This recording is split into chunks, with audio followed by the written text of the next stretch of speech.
During Thanksgiving dinner, my son shoved me out of my seat and told me, "That chair isn't for you, Mom. It's for my father-in-law." Right there, with every family member watching, I was displaced from the head of my own table. Not a single voice was raised. Nobody stepped in. The silence that followed was deafening. And sitting in it, I felt something cold settle over me. A chair was just the excuse. What this was really about was control. So I held my tongue. No raised voice. No pleading. I met my son's gaze and spoke just 4 words. That night was when the whole life they'd constructed started to crumble. Welcome to Alpha Dad Stories. I'm glad you found your way here. If stories like this one speak to you, stick around and follow along so you don't miss what's coming next. Before we get started, I'd love to know, are you settling in with this first thing in the morning, somewhere in the middle of your afternoon, or is it late night where you are right now? There's something about the quiet hours that makes a story like this one hit a little differently. One quick note, some details in this story have been shaped for storytelling purposes, and any resemblance to specific real people or events is purely coincidental, but the heart of what happened and the lessons it leaves behind are very real. The wrench slipped from my grip and clattered onto the concrete floor of the barn. I muttered under my breath. Nothing colorful, just the kind of frustration that comes from wrestling a stubborn bolt on a 40-year-old tractor when the light's already fading. November in Iowa doesn't give you much daylight to work with, and I'd been at it since lunch. I'm Gareth Dunway, 68 years old, though most days my back reminds me I might as well be 80. This farm, 300 such as 60 80 acres of black Iowa soil has been in my family for 4 generations. My great-grandfather broke this ground with a team of horses. My grandfather survived the Dust Bowl. My father handed me the keys to the John Deere when I was 16 and said, "Don't let it die on your watch." I haven't. The barn smelled of engine oil and old hay, familiar grounding. I bent to retrieve the wrenched knees, protesting every inch of it, and that's when my phone buzzed in my coat pocket. I almost let it go. Telemarketers love the dinner, but the name on the screen stopped me cold. Derek, my son, 43 years old, living 20 miles east in one of those new subdivisions where every house is a copy of the last, and nobody knows their neighbor's name. We used to talk every week then, every month. Then, well, it's been about 3 years since we had a real conversation. The kind where you say what you actually mean. I wiped my hands on my jeans and picked up. "Dad." His voice was tight. "Rehearse, Stephen. Derek, is everything all right?" "Yeah." "Yeah, everything's fine." A pause. "Listen, Cynthia and I were talking, and we'd like you to come for Thanksgiving dinner at our place."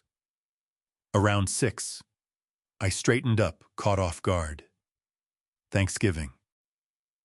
The past few years, I'd spent it alone with a frozen pot pie and the Cowboys game on TV. Ruth used to make the whole spread turkey cornbread, stuffing her famous sweet potato pie. The house felt too large without her. Still does. She passed away 6 years ago, and some days it feels like yesterday. "You sure about that?" I asked, keeping my voice even. "Of course I'm sure." He sounded almost offended. "You're my father. And Nolan keeps asking about you."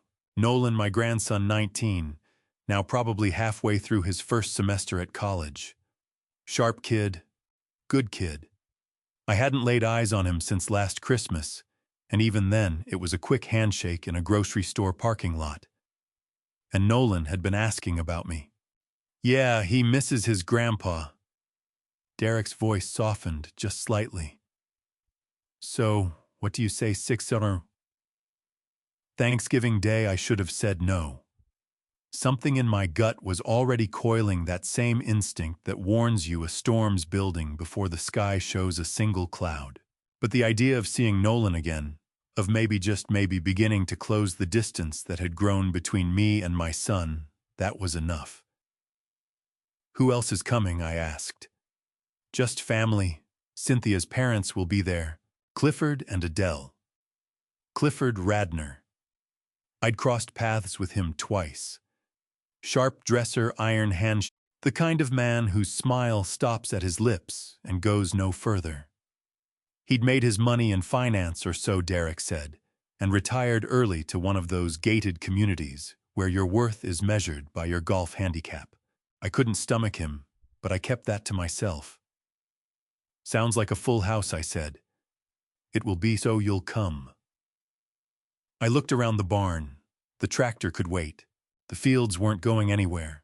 And maybe, just maybe, this was the olive branch I'd been hoping for. "I'll be there," I said. "Great. 6:00. Don't be late." He hung up before I could get another word in. I stood in the dimming light, phone still in my hand, staring at the screen. Something about that call sat wrong with me.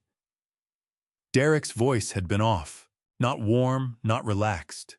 More like he was reading from a script, like someone was standing over his shoulder, feeding him lines. I shook it off. I was reading too much into things. Derek was my son. He wanted me at Thanksgiving. That was a good thing, wasn't it? I pocketed the phone and went back to the tractor. The bolt finally gave on the third try, and I spent the next hour finishing the repair while the sun sank behind the western tree line. By the time I crossed back to the house, my hands were stiff with cold, and my mind was somewhere else. Ruth's voice came to me the way it sometimes did when I needed her most. "Trust your gut, Gary. It's never steered you wrong." I latched the barn door and gazed out over the fields. The land stretched away in every direction, dark and still beneath the November sky. 4 generations of Dunways had worked this ground, 4 generations of sweat and sacrifice. It was mine to protect, mine to hand down. I just didn't know yet that someone was already making plans to take it. I said yes to that Thanksgiving invitation. 2 weeks later, I'd understand that dinner was going to cost me everything I'd built and everyone I thought I knew. The front door swung open before I could knock. Derek stood in the doorway, backlit by the warm glow from inside, wearing a sweater I'd never seen and a smile that didn't quite reach his eyes. Behind him came voices, laughter, the clink of glasses. The scent of roasted turkey reached me in the cold November air. "Dad, you made it." He stepped back. "Come in." I passed him the bottle of cider I'd picked up. Nothing fancy, just something to bring. Derek took it without glancing at the label and hung my coat in the closet. The house was bigger than I remembered. Open floor plan, vaulted ceilings, granite countertops, the kind of place you see spread across a magazine page. Derek worked in medical equipment sales, but this house looked like it cost more than his salary could carry. "Everyone's in the dining room," he said. I followed him through the living room and into the dining room where a long table had been laid for 8. Crystal glasses, cloth napkins, candles, and a centerpiece of autumn leaves arranged down the middle. And there, at the far end, stood Clifford Radner, tall, silver-haired charcoal sport coat over a pressed blue shirt. His smile was wide and assured, the kind that announces he owns whatever room he walks into. He crossed toward me and put out his hand. "Gareth, good to see you." His grip was firm, too firm. "Derek's told us a great deal about the farm. 4th generation, isn't it?" "That's right. Remarkable. That sort of legacy is rare anymore." He clapped me on the shoulder like we went back years. "Most people don't have the discipline to build something that lasts." Clifford had a way of speaking where every word landed as both a compliment and a verdict. Clifford let the man breathe. Adele Radner appeared at her husband's side, elegant in an ivory cardigan and a strand of garnets. She offered a polite smile and a brief handshake. Her fingers were cold. "Gareth, thank you for joining us." Grandpa. I turned and there was Nolan grinning from ear to ear. He pulled me into a hug that nearly took the breath out of me. 19 years old, broad-shouldered and taller than me now. Hey, kiddo. I gripped his shoulder. You've grown. Yeah, well, college food will do that. He laughed. How's the farm? Still standing. Cynthia came through the doorway, carrying a bowl of roasted sweet potatoes. She glanced my way, offered a thin smile, and set the bowl on the table without a word. Her hands trembled slightly as she adjusted it. She never met my eyes. All right, everyone, let's sit, Derek said. Dinner's ready? We found our seats. Clifford settled at one end of the table, Adele to his right. Derek sat across from her, Cynthia beside him. Nolan dropped into the chair next to me, and at the other end, the head of the table where Ruth used to host Thanksgiving, there sat an empty chair. Dishes made their way around, glasses were filled. Clifford launched into a story about a trip to Sonoma Valley Vineyard Tours wine auctions. Adele smiled on cue. Cynthia laughed at the right beats. Derek nodded along, jaw set. I ate in silence, the weight of that empty chair pressing on me. Clifford's voice filled the room, confident, measured, pitched, just loud enough to hold the whole table. He talked about investments, about opportunities, about some project that was going to change everything. He didn't ask about anyone else's life. He didn't need to. Derek sat between us, shoulders rounded, pushing food around his plate like a man caught between two worlds. I glanced at Nolan. He was watching his father, something close to worry moving across his face. And then I noticed Clifford's hand resting on the back of that empty chair, the one at the head of the table, my chair. He caught me looking and smiled. After what felt like a very long time, Clifford set down his fork and cleared his throat. The table fell quiet. Before we go any further, he said, I'd like to say a few words. Every head turned his way. Adele folded her hands quietly in her lap. Cynthia's face gave nothing away. Derek kept his eyes fixed on his plate. Thanksgiving is about gratitude, Clifford began. About recognizing what we have and honoring the people who make it all possible. Family legacy.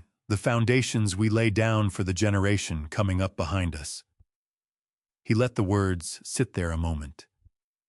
And I'm grateful for this beautiful home that Derek and Cynthia have built, for Nolan, who's making us all proud, and for Adele, my rock for 37 years. Adele smiled, but it never got to her eyes. Clifford turned and looked at me. Gareth, we're glad you could be here tonight. The farm, the land that's carried your family's name through the generations, that kind of legacy deserves real respect. The way he pronounced legacy made something crawl along the back of my neck, like he was already running the numbers on it. But legacy isn't only about what we've been handed, Clifford went on. It's about what we make of it, how we tend it, how we pass it along to those who can truly bring it forward. Something shifted in the room. Derek wouldn't meet my eyes. Cynthia had her napkin balled up tight in both fists. Nolan's jaw was locked, his gaze fixed on his grandfather. So tonight, Clifford said, lifting his glass. Let's give thanks for family, for tradition, and for the good sense to know when to hold on and when to let go.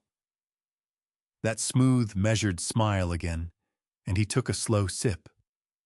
Nobody else drank. The silence pressed in from all sides. Clifford gestured toward the head of the table. Now why don't we take our seats and get started? I hesitated, but habit carried me forward. I moved toward the empty chair at the head, threading my way up around the table, my boots dull against the hardwood. High-backed solid oak, the same kind of chair my grandfather had claimed as his own. I reached out my fingers, wrapping around the wood, and a hand came down on my shoulder. I went still, The grip was firm and deliberate, drawing me back before I'd done anything more than reach. "Dad." Derek's voice low and strained. "That seat's not for you." I turned. My son stood right there, face pale, jaw set hard. Behind him across the table, Clifford watched with his arms folded and his face unreadable. "What?" "I said that seat's not for you." Derek's voice had found its volume, now filling the room. He stepped between me and the chair, his hand still planted on my shoulder. "This seat is for my father-in-law." Those words just hung there. For a beat, I thought I'd heard wrong, that someone was pulling a bad joke, but Derek wasn't smiling. His eyes were hard, almost frantic. The look of a man who'd rehearsed this scene over and over and still couldn't quite believe he was in it. "Derek, this is Clifford's seat. He talked right over me. He's family. He's earned it." I looked around the table. Cynthia was staring at her plate, knuckles white around her napkin. Adele's expression was locked in place, polished, remote. Nolan sat rigid in his chair, eyes on me, something like pain carved into his face. He parted his lips as if he had something to say, then shut them again. Nobody spoke. "Son," I said, keeping my voice even. "This is tradition. Your great-grandfather sat in this chair. Your grandfather, me, and one day you. Not tonight." Derek's hand tightened on my shoulder. "Tonight it belongs to Clifford." Derek." Clifford's voice was measured, almost warm. "It's fine. Gareth can sit wherever he'd like." But it wasn't fine. We all understood that. This wasn't really about a chair. Something larger was underneath it, something I hadn't gotten hold of yet. I looked at my son, really looked at him. The way his shoulders curved inward, the faint tremor in the hand resting on my shoulder. The way his eyes flicked toward Clifford and snapped away again, like he couldn't afford to disappoint him. And it landed on me then. Derek wasn't taking a stand against me. He was standing in for someone else. "Move aside, son." My voice had gone firm. "I'm sitting in my chair." Derek didn't budge. Instead, he shifted, planting himself square between me and the seat. His hand dropped from my shoulder and pressed flat against my chest. Not hard, but deliberate. A wall. "I'm sorry, Dad." His voice broke on the words. "But this is how things are now." And then he pushed. It wasn't a violent thing. Not a shove meant to injure, but solid enough that my boots scraped back across the hardwood. Solid enough that the message was plain, he wasn't going to give way. The room went dead quiet. Nolan was on his feet in an instant. "Dad, what are you—" "Sit down, Nolan." Derek's voice came out sharp. He didn't look at his son. He didn't look at me. His eyes dropped to the floor, his chest working like he'd just sprinted a quarter mile. I stood there with one hand braced against the table, trying to make sense of what had just happened. My own son had pushed me aside in front of his family, in front of Clifford, in front of everyone. Clifford cleared his throat. "Well, this is unfortunate." He waved toward an empty chair near the far end of the table. "Gareth, why don't you come sit over here? We'll still have ourselves a fine dinner." I didn't move. Couldn't. My legs had turned to stone. Derek finally raised his eyes to mine. They were red-rimmed, his jaw shaking, but he didn't apologize. He didn't walk it back. "Derek." Cynthia's voice barely made it above a breath. "Maybe." "No." Derek cut her off. He pulled himself straight, squared his shoulders, and stepped toward Clifford's side of the table. "This is the right thing." The right thing. I looked over at Nolan. He was still standing, hands clenched at his sides, watching his father like he was looking at a stranger. I looked at Clifford. He held my gaze, his expression perfectly blank. But there was something working behind his eyes. Satisfaction. Control. This had his fingerprints on it. I didn't have the full picture yet, but I felt it somewhere deep and certain. I pulled in a slow breath, let it back out, and when I spoke, my voice was level, the kind of level that only comes from years of riding out hard weather. You'll regret this, son. 4 words. Nothing more. Derek flinched as though I'd laid a hand on him, but he didn't answer. He just stood there frozen, his hands trembling at his sides. I turned and walked to the door. Nobody moved to stop me. Nobody said a thing.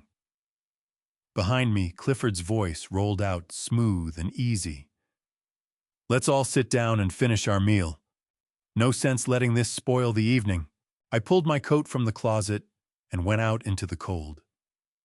The door clicked shut, muffling the voices still inside. November air hit my face, sharp and merciless. I walked to my truck keys, heavy in my palm. The street was still. The neighboring houses glowed with soft light, families gathered and probably laughing, probably easy in each other's company. I got behind the wheel and sat there, hands resting on it, staring out at nothing. You'll regret this, son. I had no way of knowing it then, but those 4 words would start to unravel a conspiracy worth more than Derek or Clifford could fathom. They'd drag up lies that had been buried for years. They'd expose a man who'd spent decades building his wealth on the trust of people who never saw it coming, and they'd push my son toward a choice between the father who raised him and the man who was quietly ruining him. I turned the key and the engine rattled to life. The drive home was the longest 30 minutes I'd ever known. The headlights pushed ahead through the dark, 2 pale strips across empty fields. My hands held the wheel, the engine a low hum beneath me. The heater shuddered and kicked out warm air, but the cold that had settled into my chest wouldn't shift. I passed Stemple Feed and Supply, shuttered for the night, its sign gone dark against the November sky. A mile on the co-op's grain elevator climbed up on my left. These roads, I'd run them 1,000 times. Every bend, every rough patch, every farmhouse set back behind windbreaks of oak and cottonwood. But tonight, they felt like someone else's. Ruth's voice drifted into my head, quiet and sure, the way it always did when I was at my worst. Gary, what does your gut say? My gut said something was broken at the core of things. I thought about Derek. Not the man who'd stood in that dining room tonight, but the boy I'd raised. 7 years old, trailing me across the farm, questions never letting up. 10 years old, learning to drive the pickup, grinning so big I thought his face would split. 16, working from first light to last during harvest, without a single complaint. He'd been a good kid, honest, hard-working, the kind of son who'd look you straight in the eye when he shook your hand. What had turned him? The answer came to me slowly. Cynthia 3 years ago. Polite at first, a little guarded maybe, but I'd put that down to nerves. Then the engagement, then the wedding, and somewhere in between, Derek had started pulling away. Fewer calls, fewer visits, always some reason he couldn't make it. And then Clifford came into the picture. I hadn't made much of it at the time, a father-in-law showing interest, offering guidance, maybe some financial backing. Derek had mentioned some business opportunity once, though he'd kept it vague. But that night, watching the way Derek looked at Clifford like a man waiting for a nod of approval, or maybe permission, I understood it wasn't advice Clifford had been offering. It was control. My jaw went tight. I eased off the gas as the turnoff to County Road 30 came up, the truck's tires grinding over gravel. The dashboard clock said 8:17. This wasn't about a chair. It wasn't about tradition or respect. It was about everything I had built.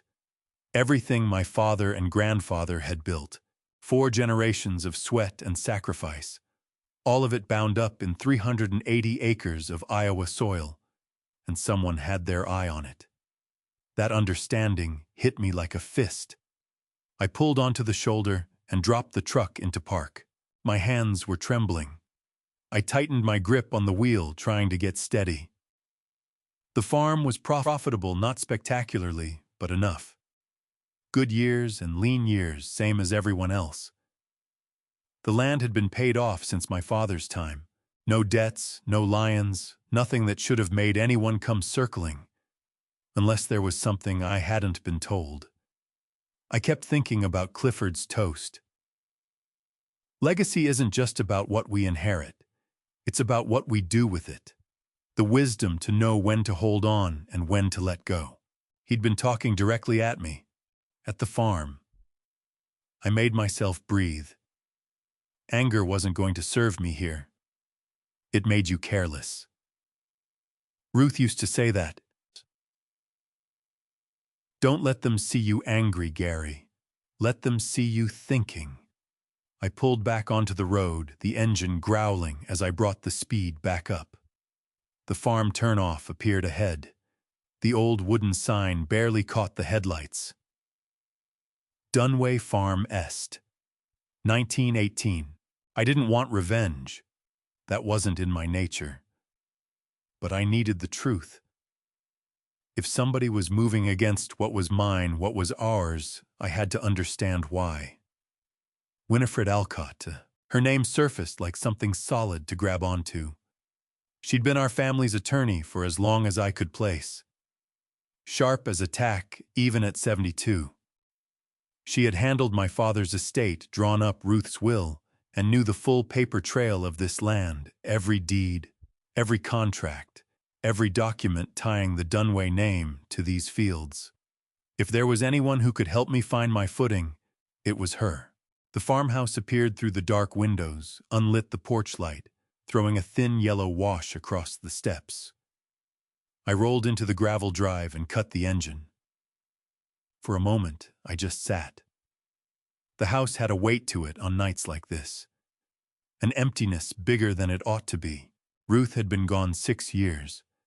But some evenings it still felt like a week. Some evenings I still half expected the kitchen light to be burning, to catch the smell of coffee, to hear her voice carrying in from somewhere inside. Tonight was one of those evenings. I stepped out and looked up. The sky was clear and bitter cold stars thrown wide across the black. Nolan had watched me with such hurt in his eyes, like he was desperate to say something and couldn't find a way through, like he was seeing something come apart and didn't know how to hold it together. That boy deserved better. Derek deserved better. And I was going to see to it that they got it. And I went up the porch steps, the old boards groaning under me. Inside the house was dark and still. I hit the kitchen light and set my keys on the counter. The wall clock read 8:28, too late to call Winifred tonight, but first thing in the morning I'd have her number dialed. I wasn't looking for a fight. I wasn't out to burn anything down, but I was going after answers, and the truth, whatever it turned out to be, would be worth more than Clifford could ever dream of. When I'd pulled into that driveway, the farmhouse had felt emptier than it ever had. But I wasn't alone anymore. Not really. Downtown Cedar Rapids was quiet the morning after Thanksgiving. Most shops were still shuttered windows dark, the sidewalks nearly bare, except for the odd car and a few people hunched against the cold. I found a spot on the street in front of the Kettering building, a 4-story brick structure that had probably stood since the 50s, the kind of place that had no interest in impressing anyone. Winifred Alcott's office was on the 3rd floor. I took the stairs. My knees complained, but I needed these few flights to get my thoughts in order. By the time I reached her door, frosted glass etched with Alcott and Associates estate law. I'd rehearsed what I meant to say half a dozen times. None of it had come out right. The door opened before my knuckles touched it. Gareth Dunway. Winifred stood in the doorway, A trim woman with steel gray hair drawn back in a neat bun, a cardigan over a blouse and slacks. She didn't look 72. Clear eyes, steady hands, the kind of bearing that made you pull yourself upright without thinking about it. I had a feeling you'd be coming around. You were expecting me. Let's say I had a hunch. She stepped back. Come in. Coffee's ready. Her office was exactly what I'd pictured. Shelves running floor to ceiling, jammed with leather-bound volumes and case folders. A mahogany desk sat near the window, papers sorted into neat wire trays. Framed diplomas on the wall, a photograph of her late husband on the credenza. She filled 2 cups from a pot on the side table and passed one over. Black, no nonsense, just the way I liked it. Sit. She waved toward the chair across from her desk. I sat. Winifred settled back and looked at me steadily over the rim of her cup. You look terrible, Gareth. Rough night, I'd imagine. She set her cup down. Tell me what happened. I did not every word I didn't need to drag myself back through the whole thing, but enough. The dinner, Clifford's toast, the empty chair at the head of the table, Derek stepping in front of me, the push. Winifred listened without a word, her face giving nothing away. When I finished, she leaned back and laced her fingers together. And you left. I left. Did Derek try to stop you? She gave a slow nod as though she were logging the answer somewhere. What about Nolan and Cynthia? Nolan looked like he was about to say something. He didn't. Cynthia wouldn't lift her eyes. Winifred went quiet a moment, her gaze drifting somewhere past me. Then she brought her elbows to the desk and leaned in. All right, Gareth. I need you to answer some questions honestly. Go ahead. How is the farm doing financially? The question caught me sideways. Fine. We're turning a profit. Not wealthy, but comfortable. Last year we cleared around $260,000 after expenses. This year's shaping up closer to $280,000. To no debt. Land's been clear since my father's time.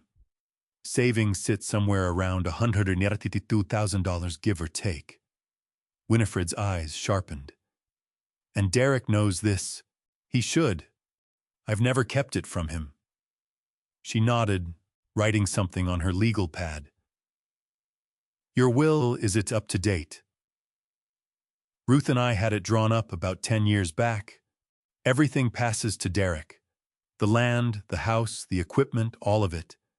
Any conditions. Just that he keep the farm in the family. Hand it down to Nolan or his children if it comes to that. Winifred set down her pen and looked at me squarely. Gareth, I'll be straight with you. What Derek did last night isn't a son having a falling out with his father. That's a son under real pressure. Significant pressure from Clifford, most likely. She tapped the desk with 2 fingers. The question is, what Clifford stands to gain? Why isolate you? Why turn Derek against you? I had nothing. Winifred stood and crossed to the window, looking down at the street. I've been at this for 40 years. I've watched families get torn to pieces over money, over land, over things that turned out not to matter at all. But this, she turned back to face me. This feels different. Different, how one too calculated. Clifford didn't walk into that Thanksgiving dinner and decide on the spot to humiliate you. He's been working on Derek for some time, building influence, making him dependent.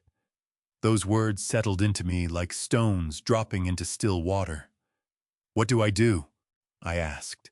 Winifred went back to her desk and slid a business card across to me from the top drawer. Stellan Quaid, private investigator. He specializes in financial fraud, asset tracing, that kind of work. He's handled a few matters for me over the years. Discreet and thorough. If Clifford is running some kind of scheme, Stellan will turn it up. I picked up the card. Plain white, clean black type. Stellan Quaid Investigations. You think Clifford is actually trying to take the farm? Winifred's expression went dark. Gareth, I've seen this pattern play out before, and it never ends with just a chair. The full weight of that landed on me. I'd also suggest we get ahead of a few things, Winifred went on. Update your will. Make sure your medical and financial powers of attorney are airtight, and get a cognitive assessment on record so no one can later claim you aren't in your right mind. Incapacitated.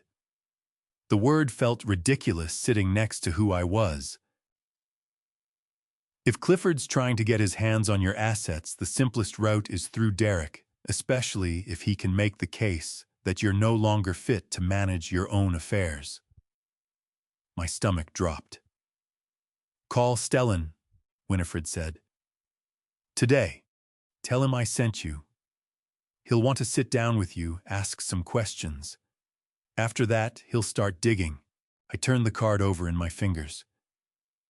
Gareth. Winifred's voice went quieter. I know how hard this is, but you need to protect yourself. And you need to protect that farm. I nodded. I will. She walked me to the door. As I stepped into the hall, she called after me. Gareth. I looked back. Whatever is going on, she said, it's not about a chair. Don't lose sight of that. I went back down the stairs slower than I'd come up my mind, turning everything over. By the time I got to my truck, I already had my phone out. 3 days later, Stellan called. What he'd found would change everything. The knock at the kitchen door came at 10 sharp. I'd been up since first light, going through my usual routine, feeding the barn dogs, looking over the equipment in the shed, walking the fence line along the south pasture. Anything to keep my hands moving and my thoughts from going dark. When the knock came, I was halfway through my second cup of coffee, staring at a stack of bills on the counter. I opened the door. Stellan Quaid stood on the porch with a canvas satchel slung over one shoulder. He had on a canvas field jacket and tortoiseshell glasses that made him look more like an accountant than a private investigator. Late 50s, close-cropped gray hair, calm eyes that told you he'd spent years listening, while other people said more than they should. Mr. Dunway, he said, extending his hand. Stellan Quaid. Winifred Alcott asked me to come by. I shook it, firm, steady.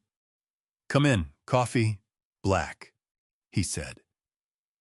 I poured him a cup and nodded toward the kitchen table. He set his bag down, drew out a slim folder and opened it without ceremony. I've spent the last 3 days looking into Clifford Radnor, Stellan said. What I found isn't good. I sat across from him. Go ahead. He pushed a printed page across the table. Iowa Insurance Division license search results.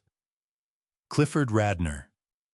Stellan said former investment advisor, licensed from 1994 to 2017. His license was revoked in March of that year. Revoked for what? The filing doesn't say. But licenses don't get pulled over paperwork mistakes. It's usually fraud or mishandling client funds. He tapped the page. 2 civil lawsuits were filed around the same time. Both settled records sealed. Sealed settlements mean someone paid to make the problem go away. He slid another sheet across. A property record. Clifford and his wife lived in an $800,000 house, gated community golf course, but he hadn't reported any income since 2018. No salary, no consulting fees. And then how's he covering it? Stellan leaned back. Either he isn't or the money's off the books. My stomach pulled tight. He wasn't done. Another page came across the table. This one had Derek's name on it. Your son took out 2 business loans. $230,000 in 2018. $620,000 in 2021. Both ventures failed. Total outstanding debt $850,000. The number hit me like a door swinging back. He's been making minimum payments, Stellan went on, barely keeping his head up. I thought about Derek's house, the renovations, the new furniture. What about Cynthia? I asked. Does she work? No employment records, listed as a homemaker. So how are they getting by? Stellan folded his hands. Derek's salary covers maybe 60% of their expenses. The rest is coming from somewhere else. My best guess is Clifford. The picture was assembling itself, and I didn't like the shape it was taking. There's more, Stellan said, his voice dropping. Someone's been asking questions about your farm. I went still. Who? I can't confirm that yet. But the inquiries started about 6 months ago. How much land you own, whether you'd consider selling, how your health is. 6 months. Right around the time Derek had started pulling away. Stellan closed the folder. I spent 25 years with the FBI and 15 doing this work on my own. I've seen this before. Someone identifies a valuable asset. They work through family. They cut the owner off from support. They start raising questions about his judgment. Then they move. You think Clifford is after my farm. I think he sees an opportunity. And I think Derek is caught in the middle. I rubbed my face, the tiredness pressing in from all sides. Stellan pulled out one last sheet. A name and an address. Delphine Hartwell, Nebraska. Widow. Lost over $3 million working with Clifford 12 years ago. I haven't reached her yet, but I intend to. Another victim. What do I do? I asked. First, protect yourself, he said. Get a cognitive assessment done. If anyone tries to challenge your capacity, you'll need documentation. You think they'd go that far? If they get desperate enough, yes. I nodded. I'll do it. Good. Stellan stood and gathered his bag. I'll keep digging, and I'll reach out to Delphine. He handed me his card. Call me if anything shifts. If Derek reaches out, if Clifford turns up. I walked him to the door. He paused on the porch and looked out across the fields. Fine land, he said. Worth fighting for. After he left, I stood alone in the kitchen, looking at the papers laid across the table. Clifford Radner, unlicensed, broke hiding something. Derek drowning in debt. And me the target. But before anything else, I had to prove I wasn't the confused old man they were counting on me to be. The exam room was small and familiar white walls, the faint bite of antiseptic, a hand-washing reminder taped to the door. I'd been coming to this clinic for 20 years, ever since Dr. Morrow had taken over from old Doc Henley. Same vinyl chair, same paper-covered exam table that crinkled every time you moved. I sat on it, rolling up my sleeve as Dr. Suzanne Morrow wrapped the cuff around my arm. Deep breath, Gareth, she said. Calm, unhurried. She was in her 50s, auburn hair threaded with gray, the kind of doctor who'd spent decades dealing with stubborn farmers who stayed away from clinics until something broke. The cuff squeezed, then let go with a soft hiss. 118/82, she said, writing it down. Right where it ought to be. Good to know I'm not falling apart. She smiled. Far from it. She checked my lungs clear. Heart strong and steady. Reflexes grip strength, a straight walk across the room. Every result came back the same, normal, healthy, better than most men at my age. You're in good shape, Gareth, she said. Better than plenty of 60-year-olds I see. I keep busy. She set the clipboard down and pulled up a stool so we were level. Winifred Alcott called yesterday. Said you wanted a cognitive assessment on record. I nodded. She didn't ask why. In a town this size, she didn't need to. Word traveled faster than harvest trucks, and by now the scene at Derek's Thanksgiving table had made the rounds passed along at Stemple Feed and Supply, and over coffee counters, shaped and reshaped, until people had quietly made up their minds about what kind of man I was. "All right," she said. "We'll run a mini mental state exam. Simple questions, memory, attention, reasoning. Let's go." She asked the date, the day of the week where we were. I answered without pause. Wednesday, November 27th, Dr. Morrow's clinic, downtown. "Good. 3 words to remember," she said. "Apple table penny." I repeated them straight back. She had me count backward from 100 by sevens. She stopped me at 72. Spell world backward. DLROW. She nodded. "Now a practical one. Your farm brings in $280,000 in a solid year. Property taxes run $12,000. Equipment and upkeep $40,000. Seed fertilizer labor $70,000. What's your net? $158,000. Set aside 20%, you're looking at $126,000. She smiled. Most people can't work that out in their heads. Most people don't run farms. She made a final note. The 3 words, do you remember them? Apple table penny. She leaned back. Gareth, you're sharper than most 50-year-olds I see in here. No signs of cognitive decline. None. The tension drained right out of my shoulders. I'll have the report ready tomorrow, she said. Winifred can use it if it comes to that. But for what it's worth, you're fully capable. Thank you, Suzanne. She helped me down from the table. Whatever's going on with Derek, don't let anyone tell you you're unfit. You've got more sense than most people I know. Outside, the sun was already hanging low. I sat in my truck, hands on the wheel, staring out at nothing, letting the quiet come in. Winifred had warned me it might come to paperwork, to strangers measuring what kind of man I was, based on documents, instead of what I'd built with my hands. The report would help. Winifred was already pulling together 5 years of farm ledgers, tax returns, profit and loss statements. Between all of it, we'd have something solid to stand on against anyone claiming I couldn't manage my own affairs. But holding ground wasn't enough. I needed to know what Clifford was really after. My phone buzzed. I was expecting Winifred. Instead, Stellan's name lit up the screen. Need to talk tonight, urgent, I called back. He picked up immediately. Gareth, he said, his voice tight. We need to meet now. What is it? Not over the phone. Can you come to the farm? I'm about 20 minutes out. I'm in town.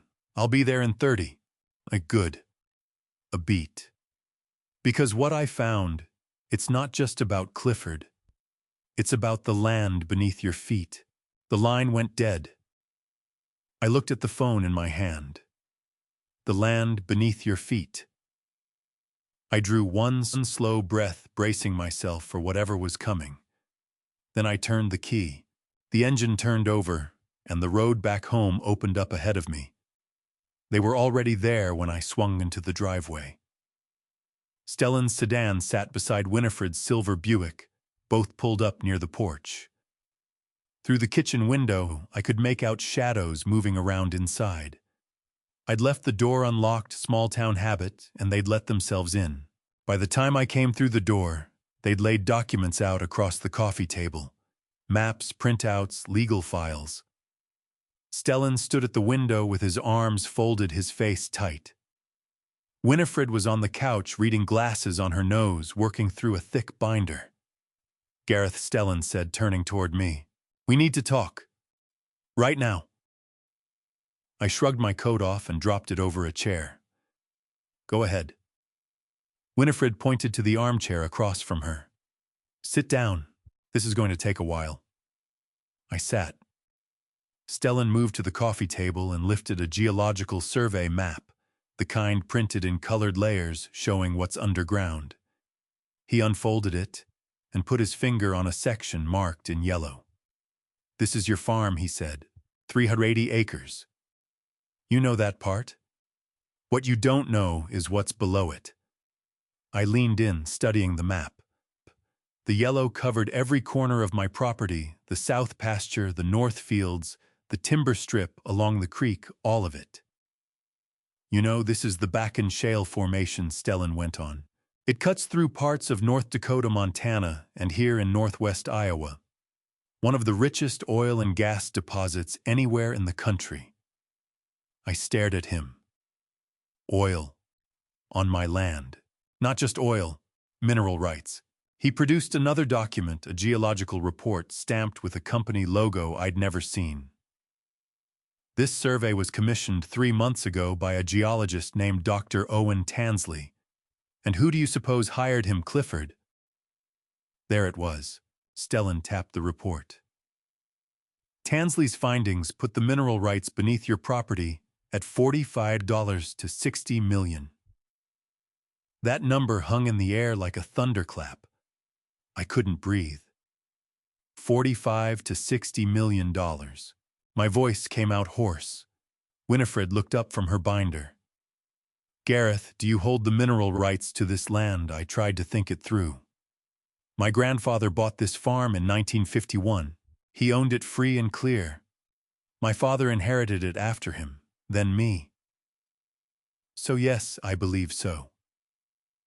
Winifred made a note, which means if anyone wanted to pull oil or gas out of this ground, they'd need your say-so, or they'd need to control you. Stellan slid out another page. Apex Energy Corporation. Mid-sized oil and gas outfit based in Texas. Over the past 3 months, they've been in talks with Clifford Radner. 4 meetings. All documented. What kind of talks? Lease negotiations. Apex wants to lease the mineral rights under your land. Their offer, $8 to $10 million upfront, plus 15 to 18% royalties on everything extracted. I ran the numbers in my head. Even on the low end, that was generational money.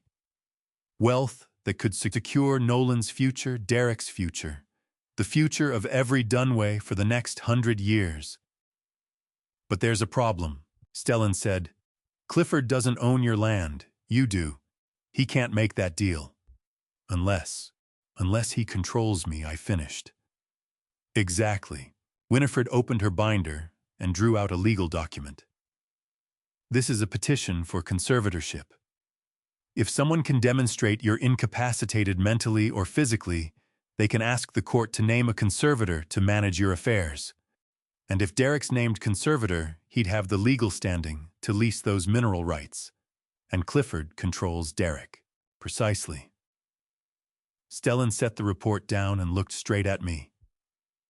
Gareth Clifford Radner is broke. Worse than broke. He filed for Chapter 11 bankruptcy 8 months ago. He owes $8.2 million to creditors, and his house is on the verge of foreclosure. He's desperate, and desperate men are dangerous.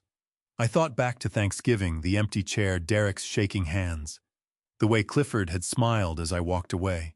This was never about family. It was never about respect. It was about $60 million. There's more, Stellan said, his voice dropping. He slid a thin file across the table. Her name is Delphine Hartwell. 12 years ago, she inherited $3.2 million from her late husband. Clifford was her investment advisor. He persuaded her to put every dollar into a development project, farmland, same as yours. 6 months later, the company folded. The money was gone. She took him to court but couldn't make the fraud stick. Clifford walked away clean. And now he's running the same play. Same scheme, different mark. Stellan's jaw went tight. Clifford finds vulnerable people, widows, elderly clients, family members. He earns their trust, then takes everything they have. Winifred closed her binder and met my eyes. Gareth, if Derek gets conservatorship, Clifford gets his hands on those mineral rights. He'll sign the lease with Apex, pocket the upfront money, and be gone before anyone figures out what happened. Derek gets left holding the wreckage, and you lose everything. I sat back trying to absorb it. Derek didn't know. He couldn't. My son was not a criminal, not a fraud. He was a good man who'd gotten in far over his head, who'd put his trust in the wrong person. And Clifford had used that trust like a weapon. "What do I do?" I asked. Winifred leaned forward. "First, we protect the mineral rights. I'll file a declaration with the county recorder's office making it plain you have no intention of selling or leasing. That creates a paper trail." Then Stellan added, "We need to tell Derek. He deserves to understand what's really happening, what Clifford is actually after." I thought about my son. The way he'd looked at me that night. The hurt in his eyes. "He won't believe me," I said. "Clifford's had him convinced I'm losing my mind." Then we put the evidence in front of him. Winifred said the geological survey, the bankruptcy filing, Delphine Hartwell's case. We lay it all out and hope he's clear-headed enough to see what's true. Stellan checked his phone. "There's a diner about 30 miles from here. Neutral territory. Low key. I can have everything ready by Saturday night." Saturday. 2 days out. I nodded slowly. "All right. I'll call him." Winifred stood and gathered her papers. "Gareth, this isn't going to be easy. Derek has been under Clifford's influence for a long time. He may not want to hear any of it." "I know." Stellan handed me a USB drive. "Everything's on here. The geological survey, bankruptcy records, Apex correspondence, Delphine's case. If Derek wants proof, you'll have it." I took the drive and put it in my pocket. After they were gone, I sat alone in the living room, staring at the maps still spread across the coffee table. $45 to $60 million. Buried under soil my great-grandfather had broken with a plow, hidden beneath fields I'd walked 1,000 times. Clifford had known for months. He'd been circling patient, waiting for his moment. But he'd made one mistake. He'd underestimated me. I pulled out my phone and looked at Derek's name in my contacts. The hardest conversation of my life was 2 days away. The diner sat 30 miles outside of town, wedged between a grain elevator and a shuttered gas station on Highway 30. The kind of place truckers pulled into for coffee at 3 in the morning, where the pie was passable and nobody paid you any mind. I'd arrived early, taken a booth in the far back corner, and ordered coffee I never touched. Through the window, I watched headlights arc across the gravel lot. Derek's SUV rolled in just after 8. He stayed behind the wheel for a long moment, hands on the wheel, staring at the diner's neon sign. Then he got out and walked to the door. He looked rough. Dark rings under his eyes hadn't shaved. His jacket hung off him like he'd dropped weight. When he stepped inside, he scanned the room, found me, and made his way over without a word. He dropped into the seat across from me. "Dad." "Derek." The waitress came by with a coffee pot. Derek gave a nod, and she filled his cup, then slipped back behind the counter. We sat quiet for a beat, the buzz of the fluorescent lights filling the space between us. "Thanks for coming," I said. Derek curled his hands around the cup. "You said it was important." "It is." He looked up, and for the first time in 3 years, I saw my son. Not the man who'd pushed me away at Thanksgiving. Not the stranger who'd been drifting back for months. Just Derek, worn out, frightened, lost. "Are you happy, son?" I asked. He blinked, thrown by it. "What, I'm not here to fight. I'm not here to make you feel guilty. I just need to know. Are you happy?" Derek's jaw tightened. He looked down at his coffee fingers, trembling faintly around the cup. "No," he said quietly. "I'm not." I nodded. "Tell me what's going on." It came out slowly at first, then all at once. The debt, $850 from two business ventures that had gone under. What's coming next changed everything. I thought I understood about the people sitting under my own roof. Before we get there, I want to ask you something. If you discovered that someone you trusted completely had been quietly working against you for years, would you confront them face to face, or would you hold your ground and gather every piece of proof first? The constant pressure from Cynthia to keep up appearances, live in the right neighborhood, drive the right car. Clifford stepping in, offering guidance, offering money, offering a lifeline. He said you were struggling. Derek said, his voice breaking, that the farm was failing, that you were getting confused, forgetting things. He said I needed to step in before you lost everything. And you believed him. Derek looked up, his eyes red. He's my father-in-law. Why would I doubt him? I reached into the canvas satchel I'd brought and pulled out the USB drive. I slid it across the table with a manila folder. Because he's lying to you, I said.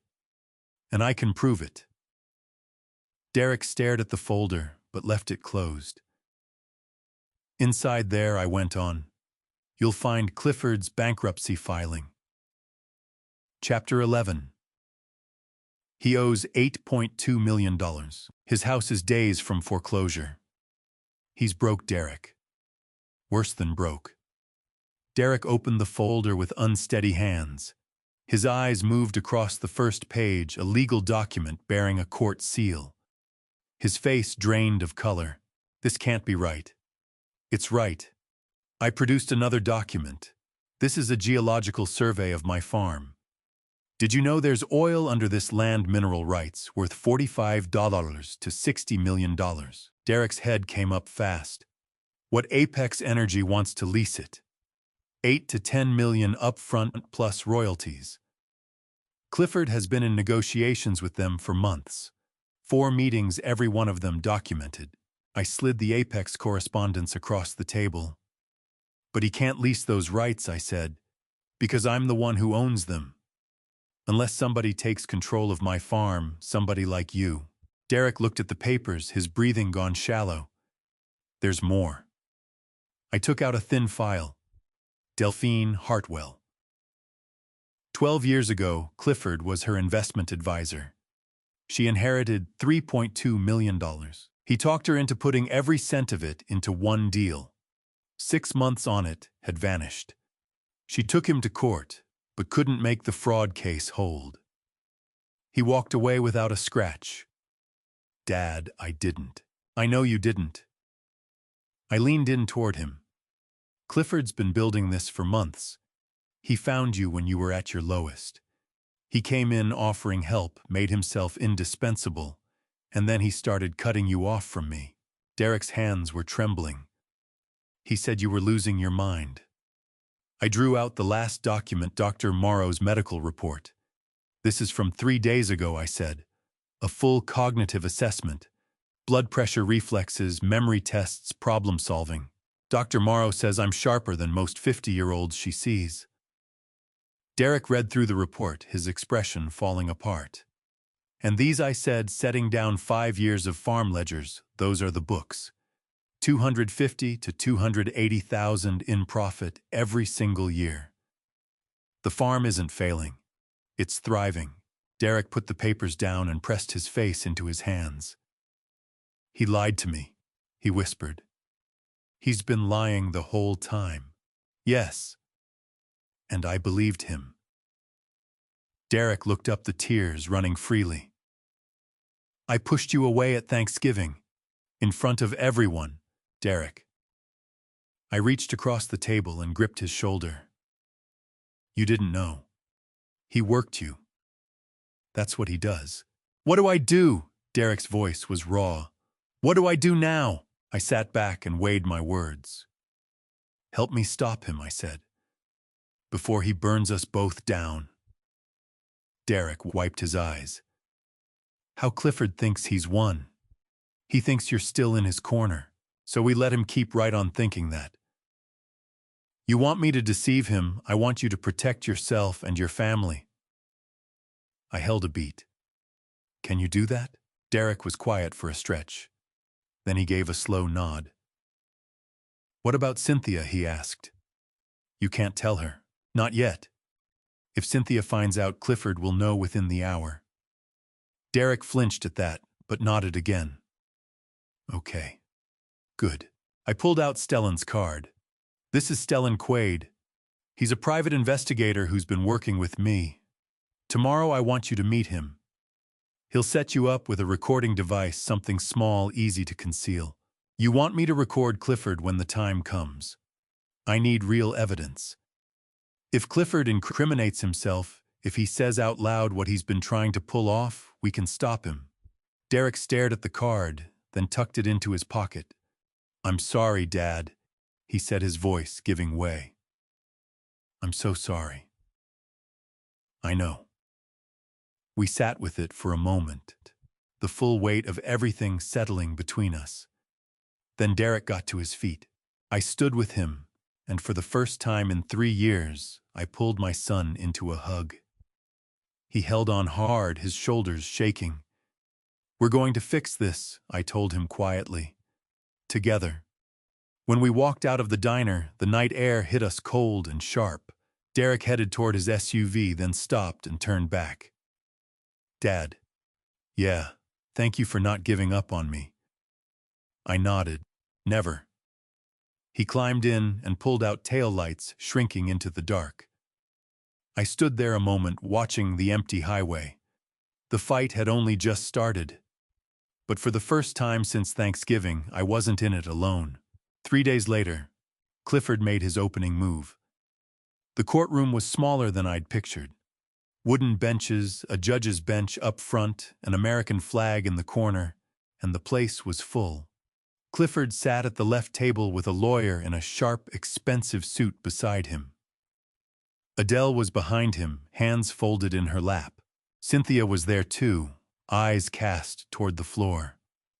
And Derek sat alone in the back row, shoulders rounded, playing his part.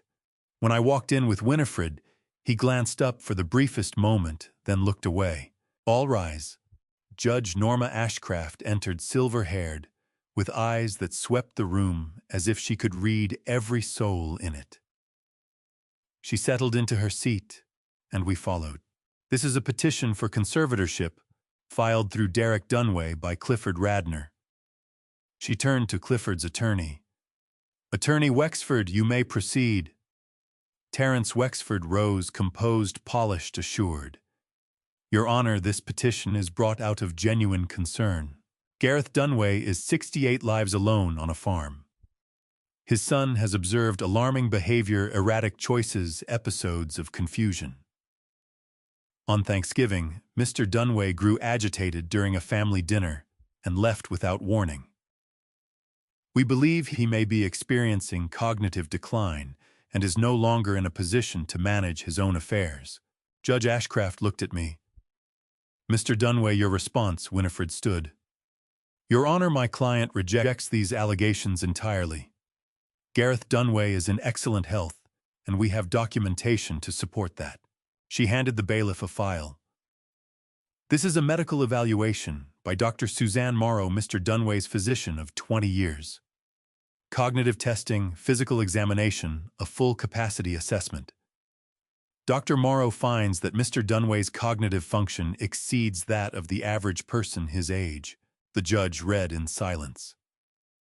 Winifred continued. These are Mr. Dunway's financial records spanning 5 years. The farm has turned a consistent profit, $250,000 to $280,000 annually. Every payment made on time, every tax return filed without error. She drew out another document. We've also prepared video depositions from Pastor Leonard Quimby Arlo Stemple of Stemple Feed and Supply, and Odessa Hargrave, president of the Agricultural Co-op, all of whom attest to Mr. Dunway's clear judgment and sound mind. Judge Ashcraft nodded. I'll review the depositions. She looked toward the back of the room. Mr. Derek Dunway, please stand. Derek rose slowly, his face drawn tight. Clifford turned in his seat and watched him. Mr. Dunaway, you filed this petition.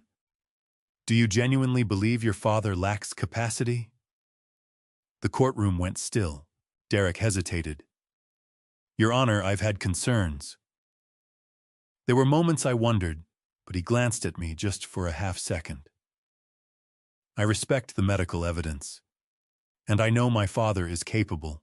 Wexford's expression hardened. Judge Ashcraft leaned in. So you are not certain your father lacks capacity? Derek swallowed. I trust the doctors, Your Honor. The judge settled back and leafed through the medical report once more. Then she closed the folder with a firm snap. I've seen enough. The medical evidence is clear. The financial records are sound. The community testimony is consistent. There is no basis for conservatorship. She fixed her gaze on Wexford. Petition denied. The gavel came down. Relief broke through me like a wave. Winifred put a hand on my shoulder. You're good, Gareth. Across the aisle, Clifford's face had darkened. He shoved back his chair, leaned in to mutter something to Wexford, and walked out without looking at anyone. Cynthia followed with her head down. Adele lingered a moment, glanced over at Derek, then left. Derek stayed in his seat, staring at the floor. Out on the courthouse steps, Winifred and I were making our way down when raised voices pulled me around. I turned. Clifford had Derek by the arm near the corner of the building, steering him aside.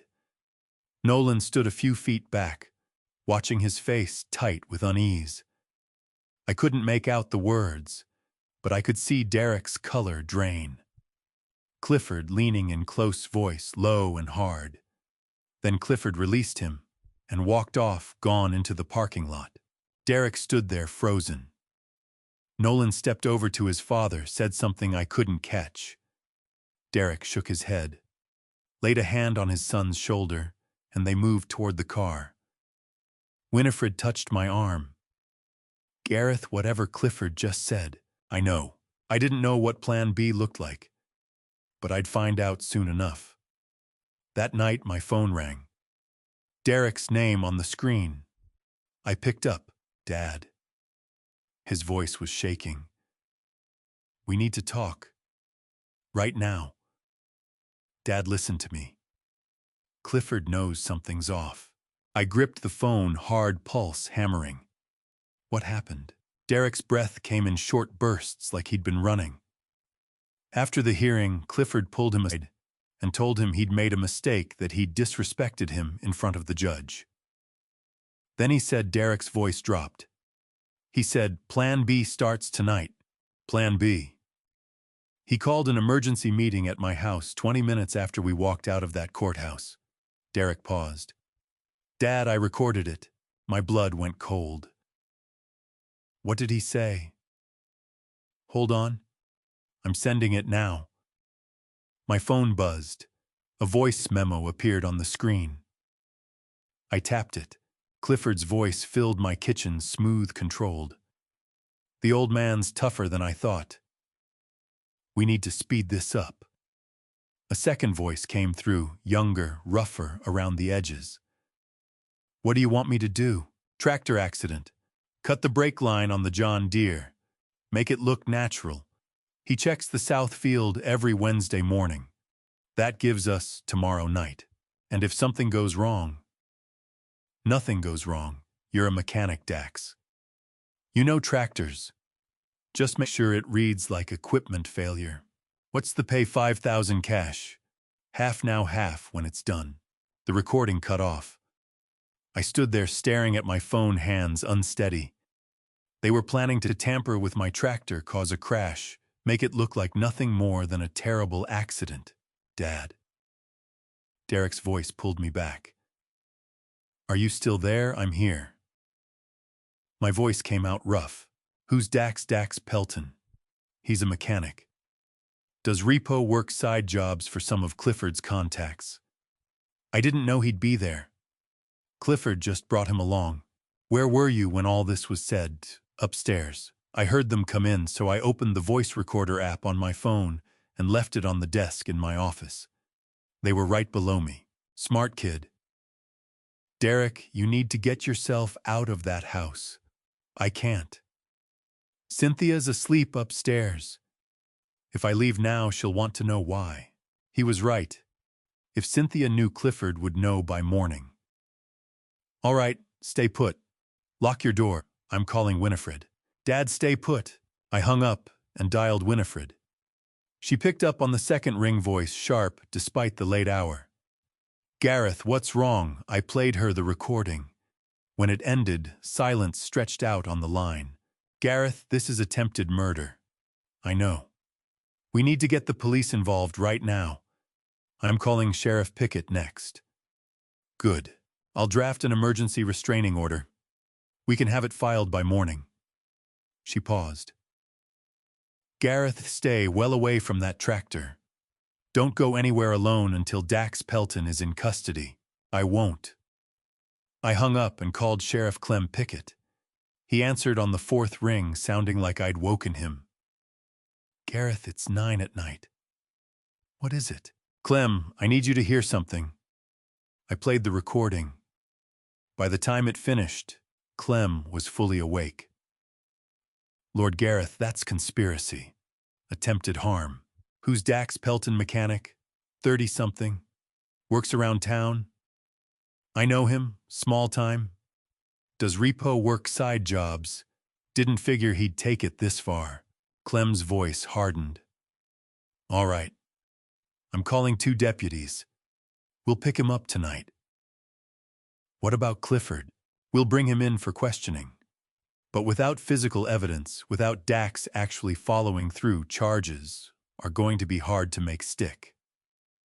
The recording's good, but a defense lawyer could argue it was hypothetical, just talk. So what do we do? Clem went quiet for a moment. Option 1, we arrest Dax now before he goes anywhere near your equipment. Safe play, but a weaker case. Option 2, we let him make his move. Set up surveillance in your barn, catch him on camera in the act. Stronger case, but riskier. No. My voice was flat. I'm not letting some hired hand loose in my barn. Arrest him tonight. You sure? I'm sure. All right. We'll move on Dax within the hour. I'll post a deputy at your farm overnight just to be safe. Thanks, Clem. Gareth, one more thing. If we're going after Clifford, we need more than this recording. We need him to incriminate himself on tape. Clearly. Undeniably. I knew exactly what he was saying. You want Derek to wear a wire. It's the strongest play we've got. I thought about my son walking into Clifford's office with a recording device against his chest. One wrong word, one sidelong glance of suspicion, and Clifford would know. But Clem was right. Without harder evidence, Clifford could claim the recording was taken out of context, that he was joking, that Dax had gone rogue. We needed Clifford to confess on tape in his own words. I called Derek back. Dad, Derek, Sheriff Pickett is arresting Dax tonight. You're safe. But we need more. More what we need. Clifford to admit what he's been scheming on tape, and we need you to be the one who gets it. Silence. You want me to wear a wire? Stellan can set it up. Small device completely out of sight. You meet with Clifford tomorrow. Act like nothing's changed. Get him talking. Get him to admit he wants to take the farm. Dad, if he figures it out, he won't. Stellan's good. The equipment is professional grade. Clifford won't suspect a thing. Derek's breath came out shaky. What if he does? Then you walk away. No pushing. You keep yourself safe. Another long silence. All right, Derek said at last. I'll do it. You sure know. But I'll do it anyway. I closed my eyes, a heaviness settling over me. Come morning, my son would walk into the lion's den. And there was nothing I could do to shield him. Derek, yeah, be careful. I will. After we hung up, I sat at the kitchen table staring at my phone. Outside, a deputy's cruiser drifted into the driveway, lights off, easing to a stop near the barn. Clem had kept his word. I didn't sleep that night. Neither did Derek. Stellan's sedan pulled into the driveway just after dawn. I'd been awake for hours, already standing at the kitchen window with a cup of coffee I'd never touched. The sky was gray, the air cold, and the barn sat dark and still under the deputy's watch. Stellan stepped out carrying a small black case. Derek's truck rolled in right behind him. I met them both at the door. Derek looked like he hadn't slept either, pale, hollow-eyed, but holding himself steady. "Morning," Stellan said quietly. He came inside, set the case on the kitchen table, and opened it. Inside sat a device no bigger than a deck of cards, fitted with a thin wire and a tiny microphone. "This is a digital transmitter," Stellan explained. "Voice activated. Range of about 200 yards. It records everything and transmits to a receiver I'll have set up outside Clifford's office." Derek studied it. "That's it. That's it." Stellan lifted it out and pressed a strip of medical tape to the back. "We'll put it here." He touched his own chest, just below the collarbone. "Under your shirt. It picks up your voice and anyone within 6 feet. Derek nodded, though his hands were trembling. Stellan looked over at me. "Gareth, can you give us a minute?" I stepped out into the hallway. Through the door, I could hear the rustle of fabric, Stellan's quiet instructions, Derek's careful breathing. A few minutes on, Stellan called me back in. Derek stood by the table, shirt, buttoned, the device hidden beneath the cloth without a trace. He looked exactly like himself. "You'd never know." "Say something," Stellan said. "On testing." Derek's voice came out barely above a murmur. Stellan checked a handheld receiver and gave a nod. Crystal clear. He handed Derek a small card. "If at any point you feel unsafe, if Clifford gets suspicious, if anything feels wrong, you say this phrase, 'I need to call Cynthia.' That's the abort signal. Walk out, and we pull you immediately." Derek tucked the card into his pocket. I stepped forward and pulled my son into a hug, held on tight for a moment. "Be careful," I said. "I will." And then he was gone. 9:30 a.m., Clifford's office. I wasn't in that room, but Derek walked me through every detail afterward, and we had the recording. Clifford's office was in a small suburban complex, second-floor corner unit, looking out over a parking lot and a Starbucks. Derek arrived just after 9:30. Clifford was behind his desk, eyes on his computer screen. He looked up when Derek came through the door, his face unreadable. Derek closed the door. Derek did. Sit. Derek sat. Clifford leaned back in his chair, watching him. "You made me look like a fool yesterday." "I'm sorry." The judge asked me a direct question. I couldn't lie under oath. Clifford's jaw went tight. "You could have been more convincing." Derek shifted in his seat. "Dad's suspicious now. He knows something's off. We need to move faster." Clifford's expression eased slightly. "Dax is handling the tractor tonight. By tomorrow morning, this will all be over." "What if it doesn't work?" "It'll work. Dax knows tractors. One cut in the right spot, and it'll look like 50-year-old equipment finally gave out." Derek swallowed hard. "And if Dad survives?" Clifford smiled, cold and thin. "He won't." The words sat in the air. Derek pressed on. "What happens after Clifford stood and crossed to the window? After you inherit, you petition for conservatorship of the estate, purely procedural, since you're the sole heir. Then we lease the mineral rights to Apex. 10 million upfront, 15% royalties. The land's worth 60 million total, but we don't need all of it. Just enough. Enough for what Clifford turned.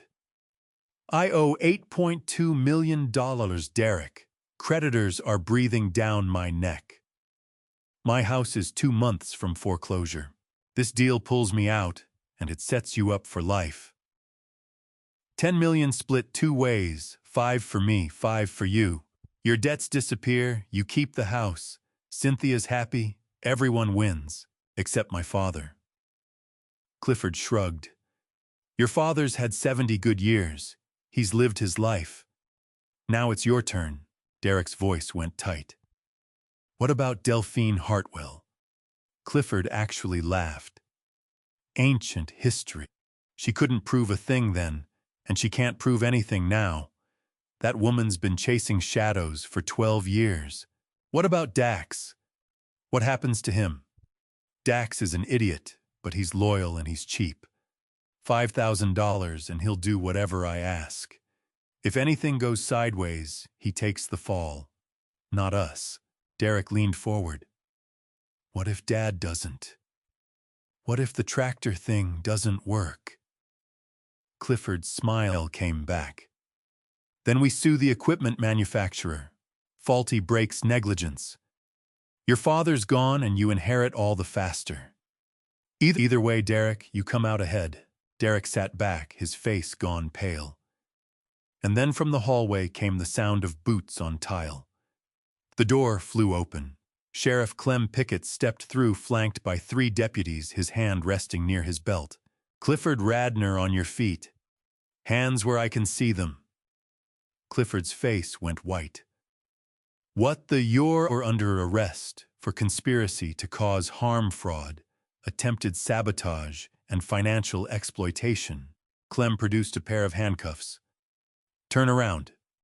Clifford looked at Derek, and the realization crashed into him like something physical. You recorded me. His voice was a snarl. You little... Turn around. Now. Clifford complied, shaking with fury. Clem cuffed him and read him his rights. Dax Pelton was picked up an hour ago, Clem said. Caught in Gareth Dunway's barn with tools in hand and a cut brake line. He started talking in about 10 minutes. Gave you up without much of a fight. Clifford said nothing. Clem steered him toward the door. As they passed, Clifford leaned toward Derek, his voice like ice. You just destroyed your family. Derek didn't flinch. No. I saved it. Outside the building, I was waiting beside Stellan's car. I watched them bring Clifford out in cuffs, saw the rage on his face. Saw Derek walk out behind them, pale but with his head up. I crossed the parking lot and met him halfway. Pulled him into a hug. You did it, I said. Yeah. His voice was unsteady. I did. Stellan removed the wire and slipped it back into the case. Clean recording. Every word of it. That's enough for the DA to build charges on. My phone buzzed. Winifred recording is admissible. We've got him. But Derek's phone was buzzing too. 20 missed calls. All from Cynthia. I have to go home, Derek said quietly. She's going to have questions. Tell her the truth, I said. I don't think she'll believe me. That afternoon, Derek went home and everything fell apart. The front door was already standing open when Derek pulled into the driveway. He sat in his truck a moment, hands on the wheel, staring at the house. Through the window, he could see movement, boxes being shifted, drawers being pulled open. His stomach sank. He climbed out and went inside. Cynthia stood in the living room, arms crossed, her face red and streaked with tears. Adele was beside her, folding clothes into a suitcase. Neither of them looked up when he came in. Cynthia, don't. Her voice cut sharp. Don't say a word to me. Derek stopped in the doorway. Let me explain. Explain, Cynthia's voice cracked. You had my father arrested in front of everyone. How could you do that to him? He wasn't who you believed he was. He's my father, Derek, and he was trying to have mine hurt. Or worse. Cynthia stared at him, her chest heaving. You're lying. Derek pulled out his phone and hit play. Clifford's voice filled the room. Dax is handling the tractor tonight. One cut in the right spot and it'll look like equipment failure. Cynthia flinched but held her ground. Your father's had 70 good years. Now it's your turn. Derek stopped it there. That's your father planning to wreck my dad's tractor and make it look like an accident. That doesn't prove anything, Cynthia said, but her voice had gone softer. Derek drew out a printed document and laid it on the coffee table. This is your father's bankruptcy filing. Chapter 11. He owes $8.2 million. The house is in foreclosure. Cynthia stared at the paper without touching it. This Derek continued setting down another file is the Delphine Hartwell case. 2011. Your father defrauded her out of $3.2 million. She took him to court. He settled to make it disappear. Stop. And this Derek said keeping his voice even is a geological survey.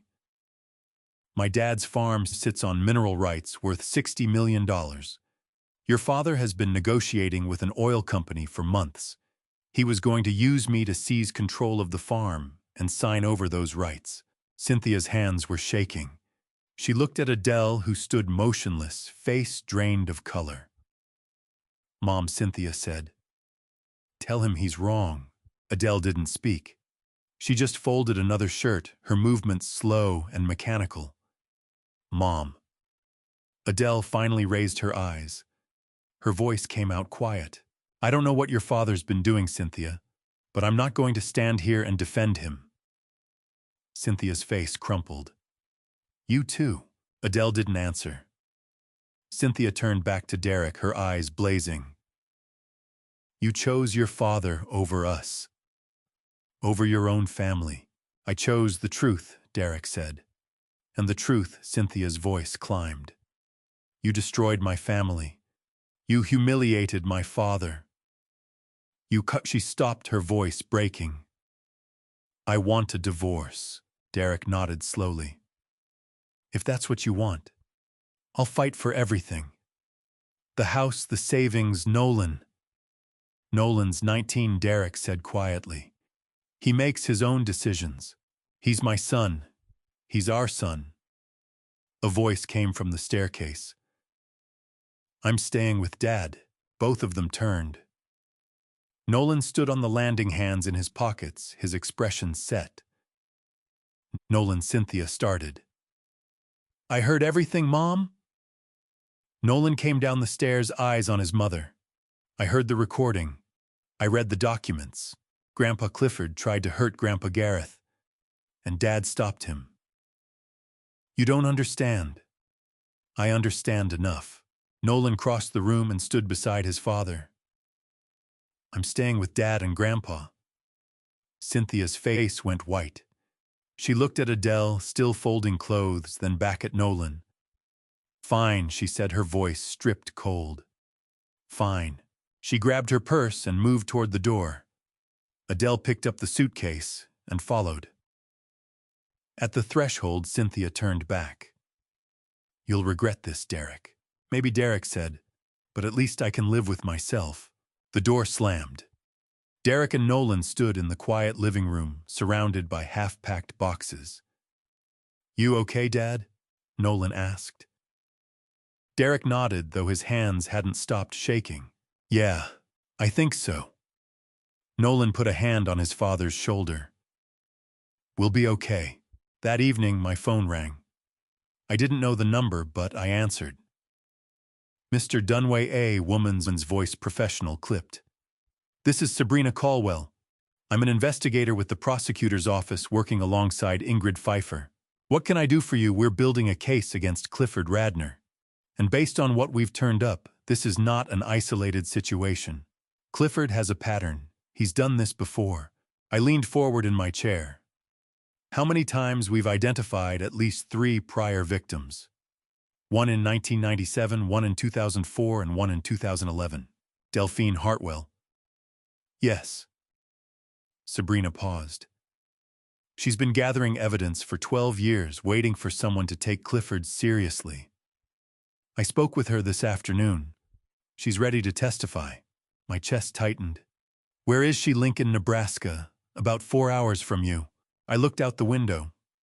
The sun was going down the fields, turning gold in the fading light.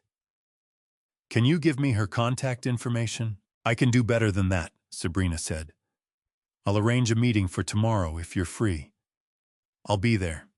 Good. I'll send you the address. She paused. Mr. Dunway Delphine's story is a hard one. What Clifford did to her nearly broke her. But she never quit. And now, because of what you and your son did, she finally has a real shot at justice. After we hung up, I called Stellan. We're going to Nebraska tomorrow, I said. I'll drive, he said. That night I stood on the porch and looked out over the farm. 4 generations of Dunways had worked this land. And because of Clifford's greed, it had come within a hair of being taken from us. But we'd stopped him. And tomorrow we'd go meet the woman Clifford thought he'd finished off for good. Her name was Delphine Hartwell, and she'd been waiting for this moment since 2011. The highway ran flat and endless beneath a gray November sky. Stellan drove hands easy on the while I watched the cornfields slide past the window. We'd left the farm just after 6 a.m. barely light out, and now, 4 hours on, we were crossing into Nebraska. You doing okay? Stellan asked. I nodded. Just thinking. About what? About what we're going to say to her. Stellan glanced over. We tell her the truth. That Clifford tried to do to you exactly what he did to her, and that this time we stopped him. And if she doesn't believe us, she'll believe us, Stellan said. She's been waiting 12 years for someone to take her seriously. Lincoln appeared on the horizon, low buildings, wide streets, the Capitol dome lifting in the distance. Stellan followed Sabrina's directions to a neighborhood on the east side, where the houses sat small and closed, the kind of block where people minded their own business. We pulled up in front of a duplex with peeling paint and a chain-link fence. The address matched. Stellan killed the engine. You ready as I'll ever be? We walked up the cracked front path and knocked. The door opened a few inches, chain still on. A woman peered through the gap, early 50s auburn hair, pulled back, sharp eyes that sized us up with the wariness of someone who'd stopped trusting strangers a long time ago. Delphine Hartwell. Who's asking my name is Gareth Dunway. This is Stellan Quaid. Sabrina Caldwell sent us. Her eyes narrowed. The prosecutor's investigator. That's right. She held us in her gaze for a longer moment, then slid the chain free and pulled the door open. Come in. The apartment was small, a kitchen, a living room, a hallway trailing off to what I figured was a bedroom. But the walls were what stopped me. Every surface was covered boxes, stacked in corners, files fanned open, newspaper clippings, pinned up printouts, and sticky notes bristling with dates and names. A corkboard hung in the center, strung with photos and colored thread, like something out of a detective film. This wasn't a woman who'd been wronged and moved on. This was a woman who'd spent 12 years building a case. Sit, she said, waving toward a worn couch. Coffee, no thank you.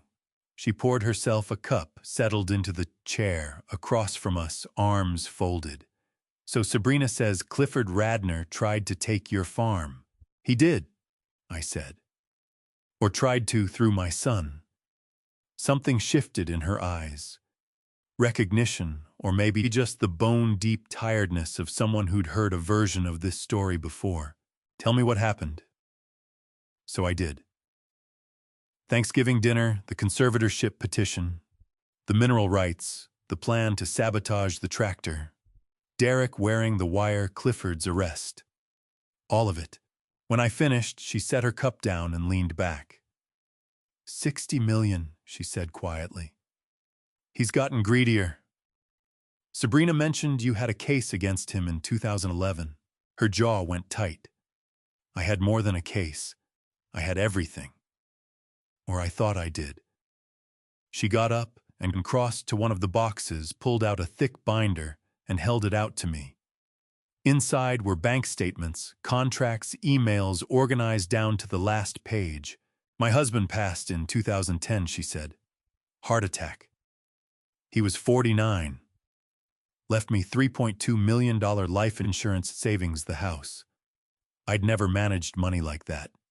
Didn't know where to start. She sat back down. Clifford came recommended by a friend. Licensed investment advisor, solid reputation. He said he focused on farmland development, buying up rural acreage, converting it to subdivisions or commercial use. Low risk, high return. And you believed him. I trusted him. Her voice carried 12 years of bitterness in those 3 words. I put in everything, $3.2 million. 6 months later, the company folded. Clifford vanished. The land deals were fabricated. The contracts were forgeries. I'd been wiped out. You took him to court. I tried. But Clifford is careful. Shell companies, offshore accounts, falsified paperwork. My attorney couldn't get the fraud charge past reasonable doubt. We settled out of court. I walked away with nothing. And then he threatened you. Her eyes found mine. He showed up at my apartment one night, told me if I kept pushing I'd lose more than money, that I'd lose everything. She let that sit for a moment. I believed him. But you didn't stop. No, she gestured at the walls around her. I didn't stop. I started digging, found patterns, found other victims. She opened another file on the coffee table. 1997, Wendell Alcott land fraud. Clifford talked him into a development deal. $1.8 million. Wendell never saw a cent. He died in 2002, still trying to get it back. Wendell Alcott, I said slowly. Winifred Alcott's father. She nodded. Winifred's your lawyer, isn't she? She is. Then she knows. She's known for years what Clifford is.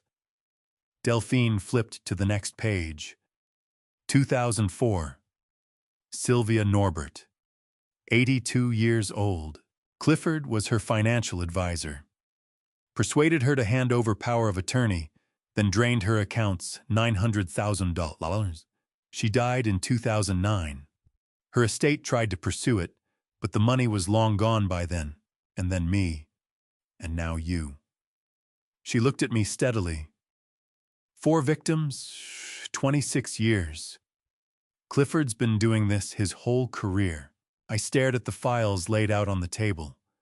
Why didn't anyone put a stop to it? Because he's good at it. He finds people who are exposed, widows, elderly clients, family members under pressure. He builds their trust. He takes everything, and he's gone before anyone can make it stick. Stellan leaned in.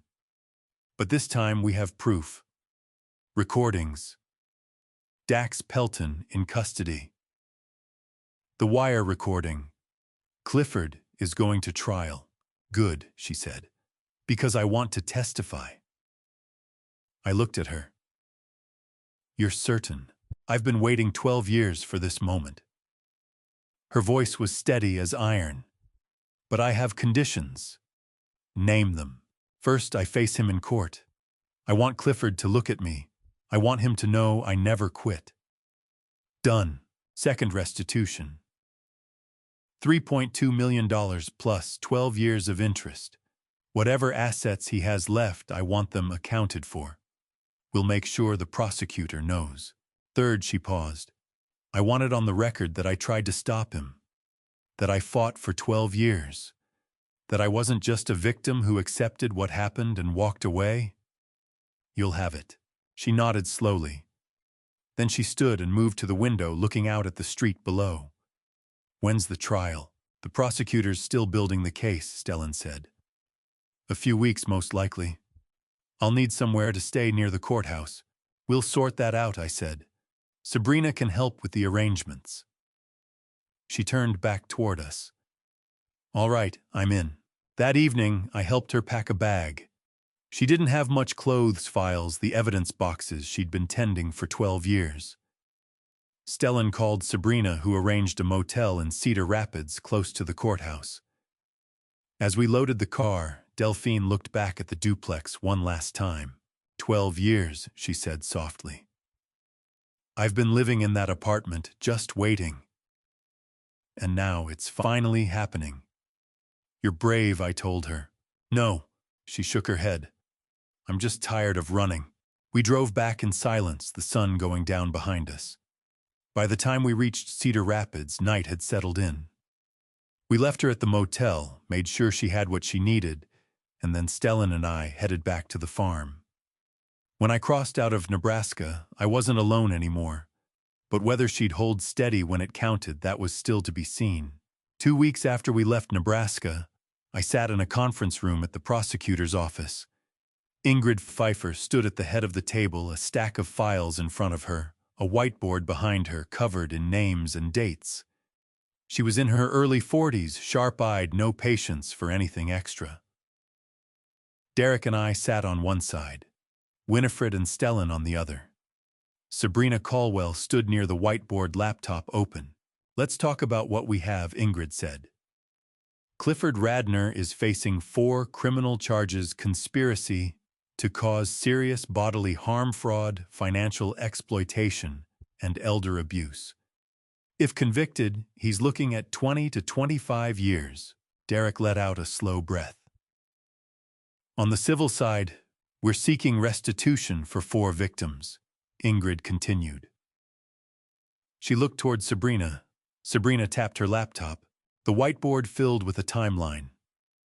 Clifford's been running this scheme for 26 years. 4 victims. Wendell Alcott in 1997, $1.8 million. He died in 2002 without recovering a dollar. Sylvia Norbert in 2004, $900,000. She died in 2009. Her estate never collected. Delphine Hartwell in 2011, $3.2 million stolen. 12 years fighting for justice. And Gareth Dunway in 2023, $60 million attempted. Stopped before he could take anything. Ingrid leaned forward. Clifford went after vulnerable people, widows, elderly clients, family members squeezed by debt. That's a pattern, and patterns carry weight with juries. What about the money? Derek asked. Sabrina pulled up another screen. I've traced $4.2 million in offshore accounts. Cayman Islands shell companies Clifford controls.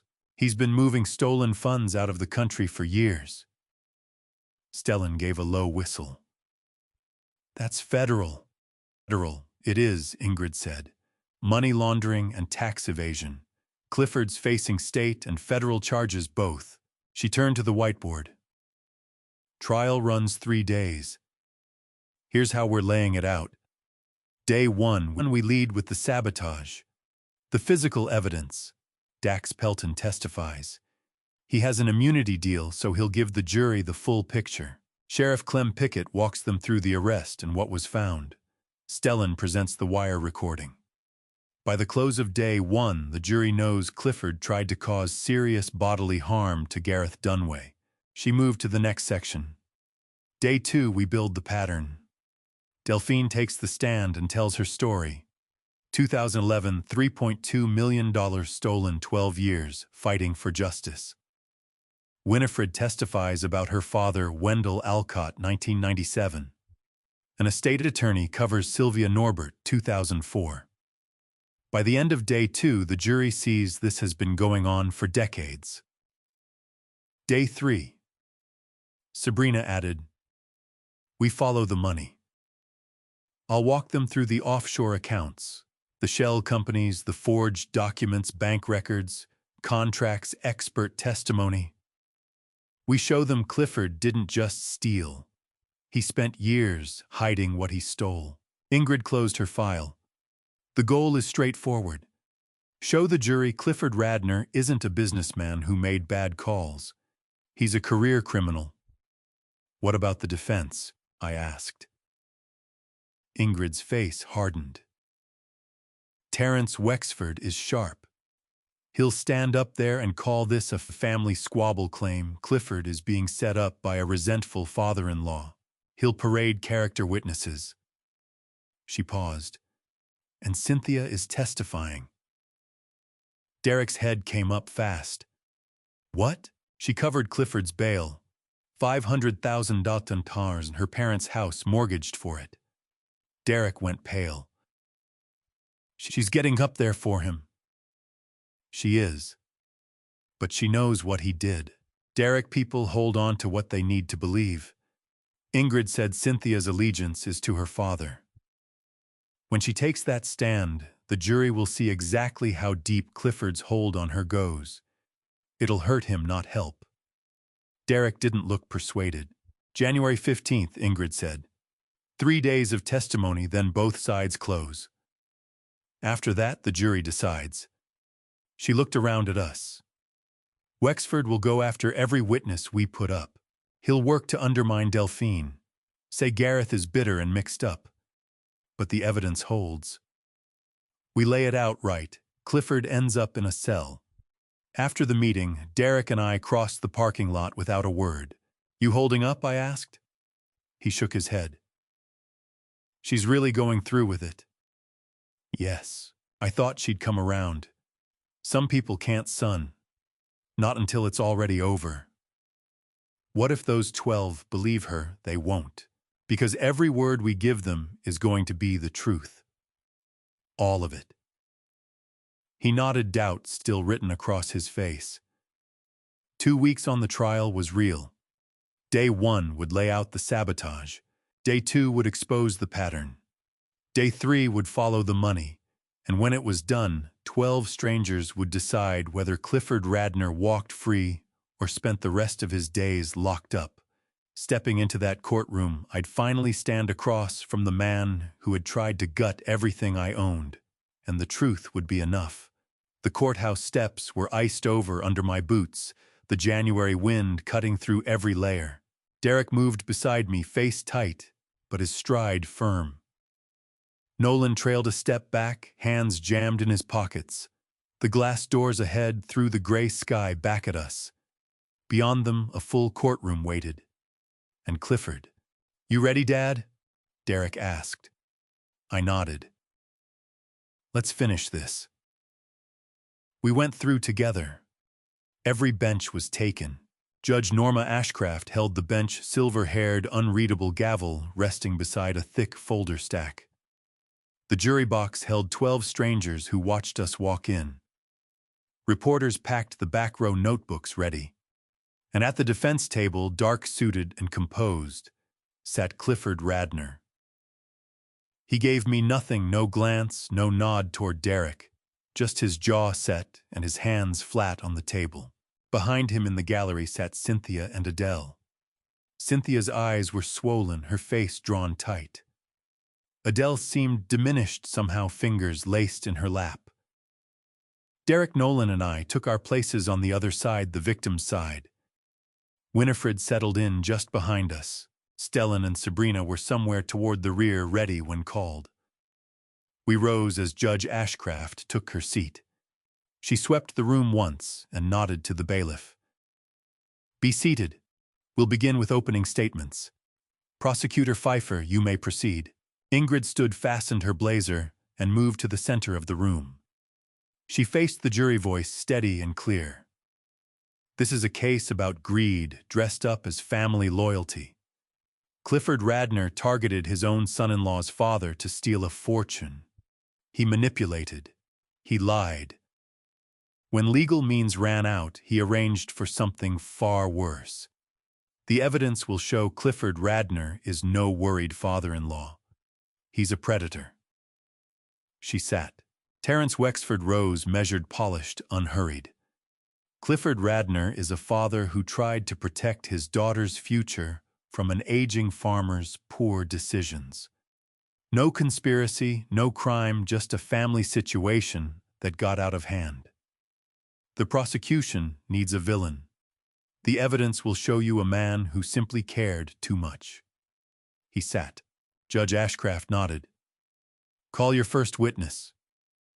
Sheriff Clem Pickett came to the stand in a crisp uniform expression, serious. Ingrid walked him through the arrest the night Dax Pelton was caught in my barn. The tools, the severed brake line, the $5,000 cash in Dax's truck. What did Mr. Pelton tell you when arrested? Ingrid asked. He said Clifford Radnor hired him, paid half up front to tamper with Mr. Dunway's tractor. Wexford objected twice, overruled both times. The record was airtight. Dax Pelton followed. He looked shrunken on the stand, hands, restless eyes flicking to Clifford and away. He'd taken the immunity deal, tell the truth, avoid prison. Mr. Pelton, Ingrid said, did Clifford Radnor hire you? Yes. What were you asked to do? Dax swallowed hard. He said Mr. Dunway was a problem making bad calls, running things into the ground. He needed me to arrange an accident with the tractor. And what did that mean to you? I understood he wanted me to cut the brake line, make it look like the equipment failed. Wexford stood. Objection. Did Mr. Radnor use the words harm or injure? Dax shook his head. Not exactly. He said, remove the problem. I didn't need it spelled out. The jury leaned in. Then Derek took the stand, shoulders squared, voice even throughout. I'd never been prouder. Ingrid walked him through 3 years of it. The debt, the pressure, Clifford's promises, the Thanksgiving dinner, the shove. When did you understand your father-in-law had been working against you? Ingrid asked. Derek looked at me. When my father laid out who Clifford really was, the bankruptcy, the fraud, all the people he'd done this to. 3 years I'd been deceived. And then I helped my father put a stop to it. Wexford cross-examined, trying to make Derek look like a son who'd turned traitor. Derek didn't budge. I didn't betray my family, Derek said. I defended it. Then Ingrid played the recording. The courtroom locked up tight. Everyone's eyes went to the speakers as Clifford's voice took over the room. Dax is handling the tractor tonight. One cut in the right place and it'll look like equipment failure. A front row juror leaned forward. Your father's had 70 good years. Now it's your turn. Cynthia's face drained white. Adele shut her eyes. If something happens to him, you inherit faster. The recording stopped. The quiet afterward was enormous. Judge Ashcraft addressed the jury. We'll adjourn for the day. Court resumes tomorrow at 9. The gavel fell. Outside, the cold air met me hard. Derek and I came down the steps while reporters fired questions we walked past. Nolan stayed at his father's side, one hand on his shoulder. Then Cynthia was there, blocking Derek's path, eyes burning. You destroyed him. Derek stopped and held her gaze. He destroyed himself. He's my father. And he tried to have mine hurt or worse. Cynthia's voice broke. I will never forgive you for this. I know, Derek said quietly. But I can live with that. She walked away. Adele followed. Nolan squeezed Derek's shoulder. You did the right thing, Dad. Derek nodded. His eyes were red. That night I stood on the porch and looked out over the farm. The trial had barely started. Tomorrow the jury would hear from the victims, Delphine Winifred, the estate lawyer for Sylvia Norbert, and Clifford's 26 years of lies and theft would get pulled into the open. Sleep didn't come. The hardest testimony was still ahead. Tuesday, day 2. The courtroom was just as packed, but something had shifted in the room. Day 1 had been about the immediate act, the sabotage. Today was about the pattern, the long road of people Clifford had left with nothing. Delphine raised her right hand and swore to tell the truth. Ingrid Pfeiffer stood. Miss Hartwell, tell the jury what happened in 2011. Delphine's voice didn't waver. In 2011, Clifford Radnor took everything I had, $3.2 million. My husband had just died. Heart attack. He was 49. That money was his life insurance, our savings, everything we'd built. Clifford said he could put it to work. Farmland development. Low risk, high return. What happened? 6 months later, the company was gone. Clifford had vanished. The investment was a fiction. The contracts were forged. I had nothing. Did you pursue legal action? I sued, but he'd buried himself in shell companies and offshore accounts. Fraud was impossible to prove.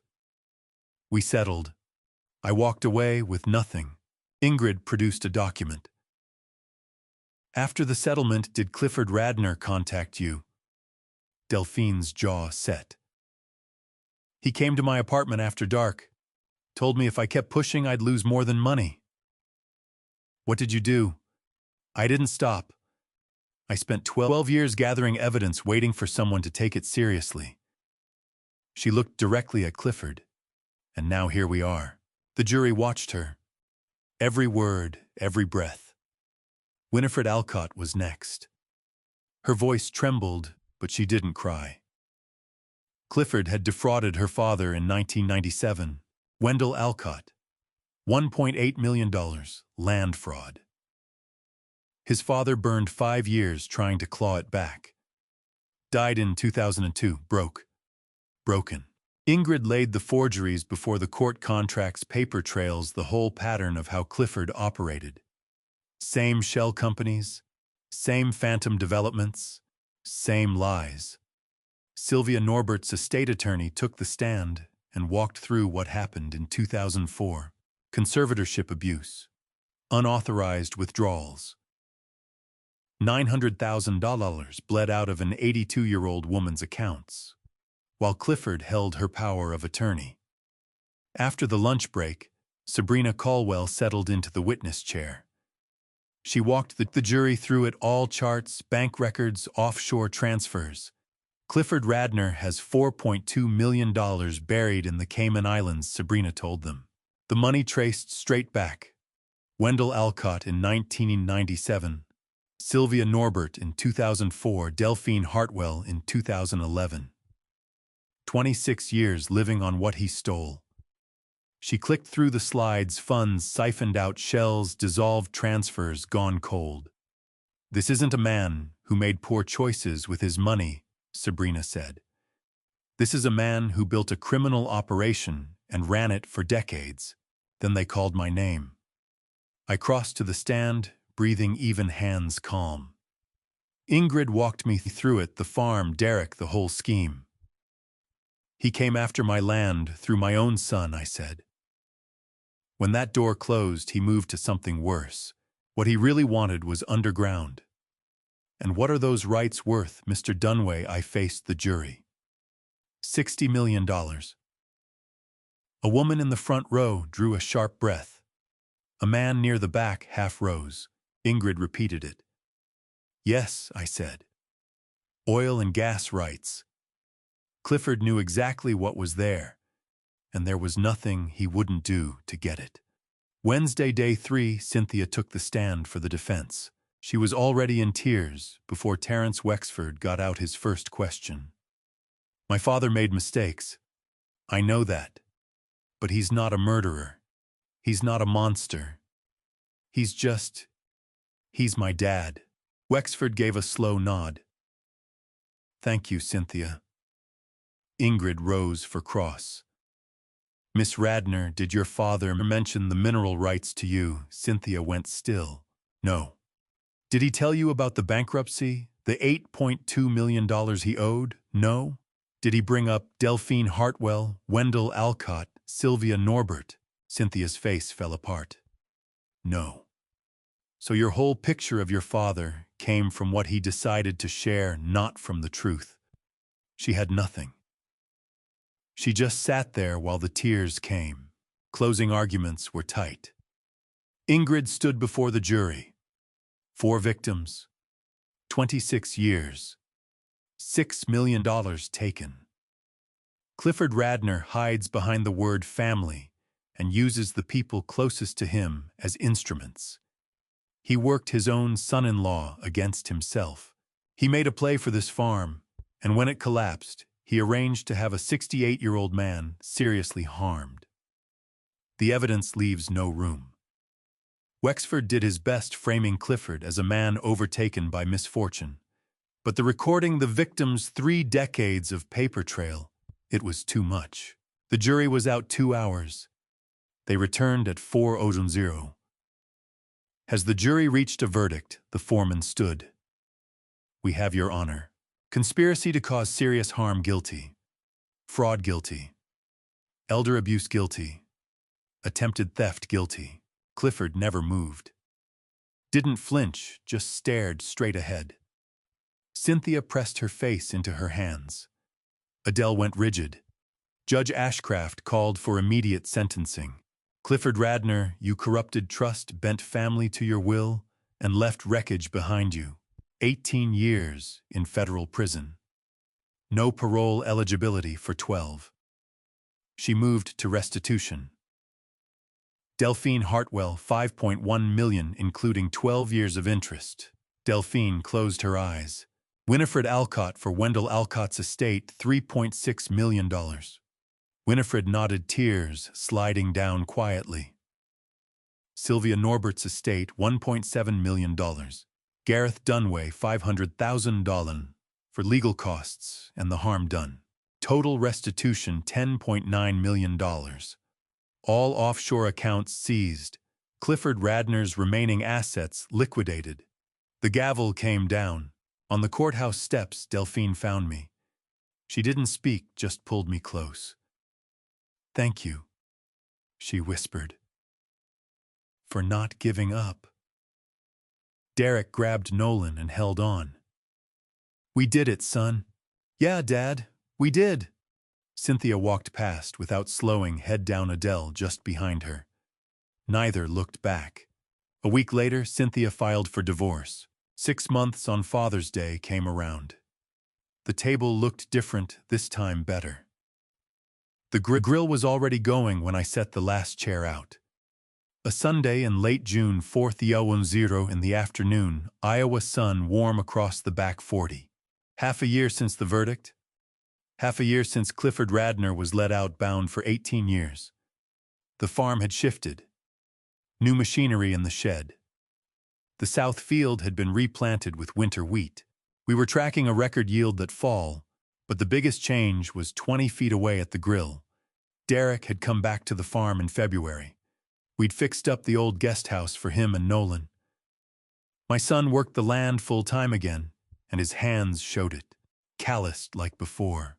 The $850,000 Clifford had loaded onto him was gone, cleared through the mineral lease. Derek was free of it. The divorce had come through in March. Cynthia and Adele had left Iowa. Nolan, 19, now chose to stay. Gravel crunched out front. Winifred Alcott's sedan. Stellan Quade's truck. Delphine's rental from Lincoln. Pastor Quimby and his wife. Arlo Stemple from Stemple Feed and Supply, grandson in tow. Odessa Hargrave with corn fresh from her garden. By 4:30 the table was full. Derek brought the burgers over, and I waved everyone in. "Before we eat," I said, "I've got something to say." The talk died down. Nolan beside me, Winifred across, Delphine at the far end. I've had Father's Days on this land before I started, but not one that felt right like this in a long while. 6 months ago, a jury heard the truth. They heard from Delphine, who waited 12 years for it. They heard from Winifred, who spoke for her father. They heard from Derek, who stood up to Clifford when it cost him, and because of that, Clifford is in a federal cell.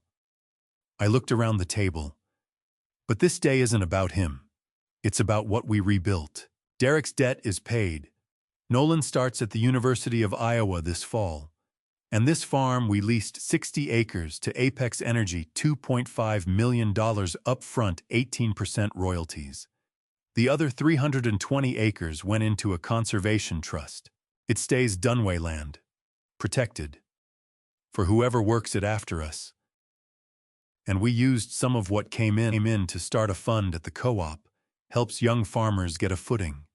Winifred did the paperwork. We called it the Ruth Dunway Agricultural Fund. Winifred's voice caught. She'd be proud of you, Gareth. I nodded toward the head of the table. Derek, that seat is yours now. He frowned. Dad, that's your spot. Not anymore, I said. You've earned it. He walked up and sat down. Pastor Quimby said grace. We gave thanks for the food, the farm, the verdict, the people around that table. He spoke Ruth's name, and somewhere in me the grief eased, not gone, but quieter. More like gratitude. After the meal, Derek and I walked out to the south field. The sun was dropping, turning the sky amber and rose. The corn was knee-high, rustling in the breeze. I'm sorry, Dad, Derek said quietly. For all of it. I stopped. You were manipulated, but you figured it out and stood up. That's what counts. 60 million, he said. That's the number Clifford had in his head. Yeah, I said. But not a cent of it reaches him. And we're still here.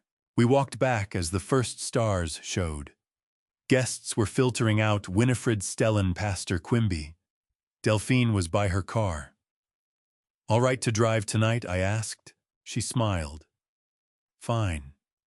Meeting in Omaha tomorrow. The Hartwell Fund is gaining ground, 3 new cases this month. Ruth would have been glad to hear it, I said. Delphine hugged me and drove off. Derek and Nolan were cleaning up when I came around. Grill cooling chairs stacked against the barn. I stood on the porch and looked out over the land. Nolan came up beside me. Grandpa, you think we'll ever hear from Mom? I honestly don't know, son, I said. But either way, you've got family. Your dad, me, and a community that's got your back. He nodded and went inside. Derek came out a minute later with 2 beers, handed me one. We stood there watching the stars fill in. Happy Father's Day, Dad. Happy Father's Day, son. The wind carried the smell of fresh earth and growing corn. The farm was quiet, but alive.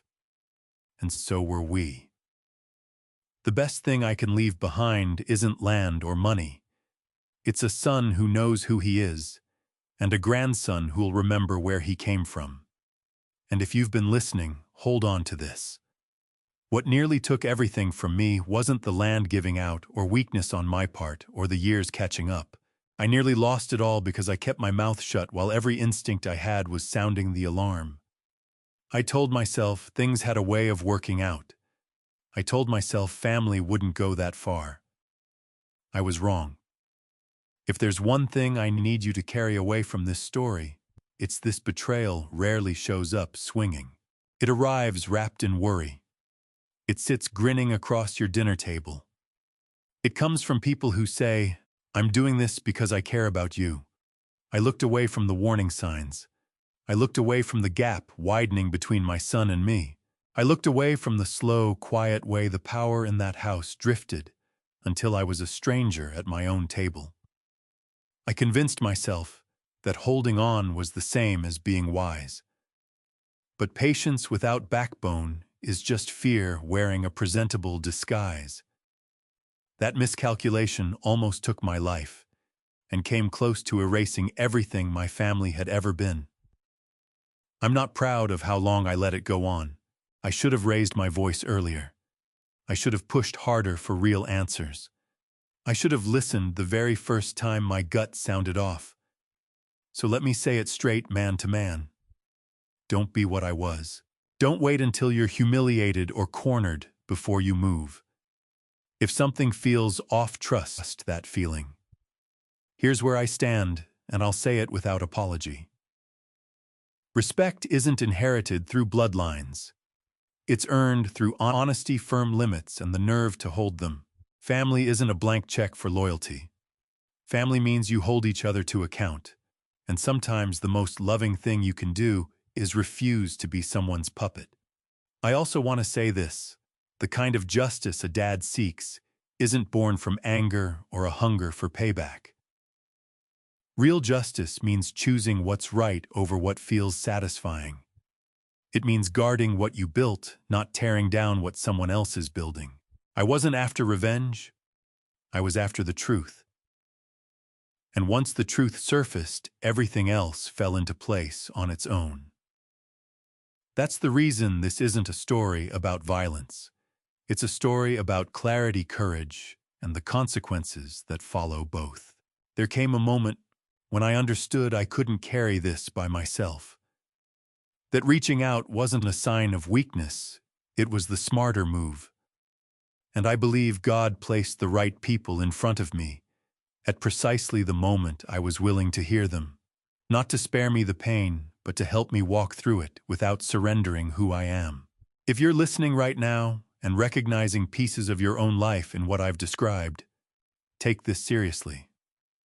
Don't let anyone cut you off from the people who matter. Don't let shame hold your tongue. Don't let fear sell you the idea that staying quiet is the safer road. Guard what you love while you still have the chance. And one more thing. Just my view, nothing more power shows you who a person really is. When someone has to control you in order to claim they're helping you, they aren't helping, they're taking. And if you're ever standing at a crossroads between comfort and the truth, walk toward the truth without hesitation. That decision is what repaired my bond with my son. It preserved my legacy. It gave me back my peace.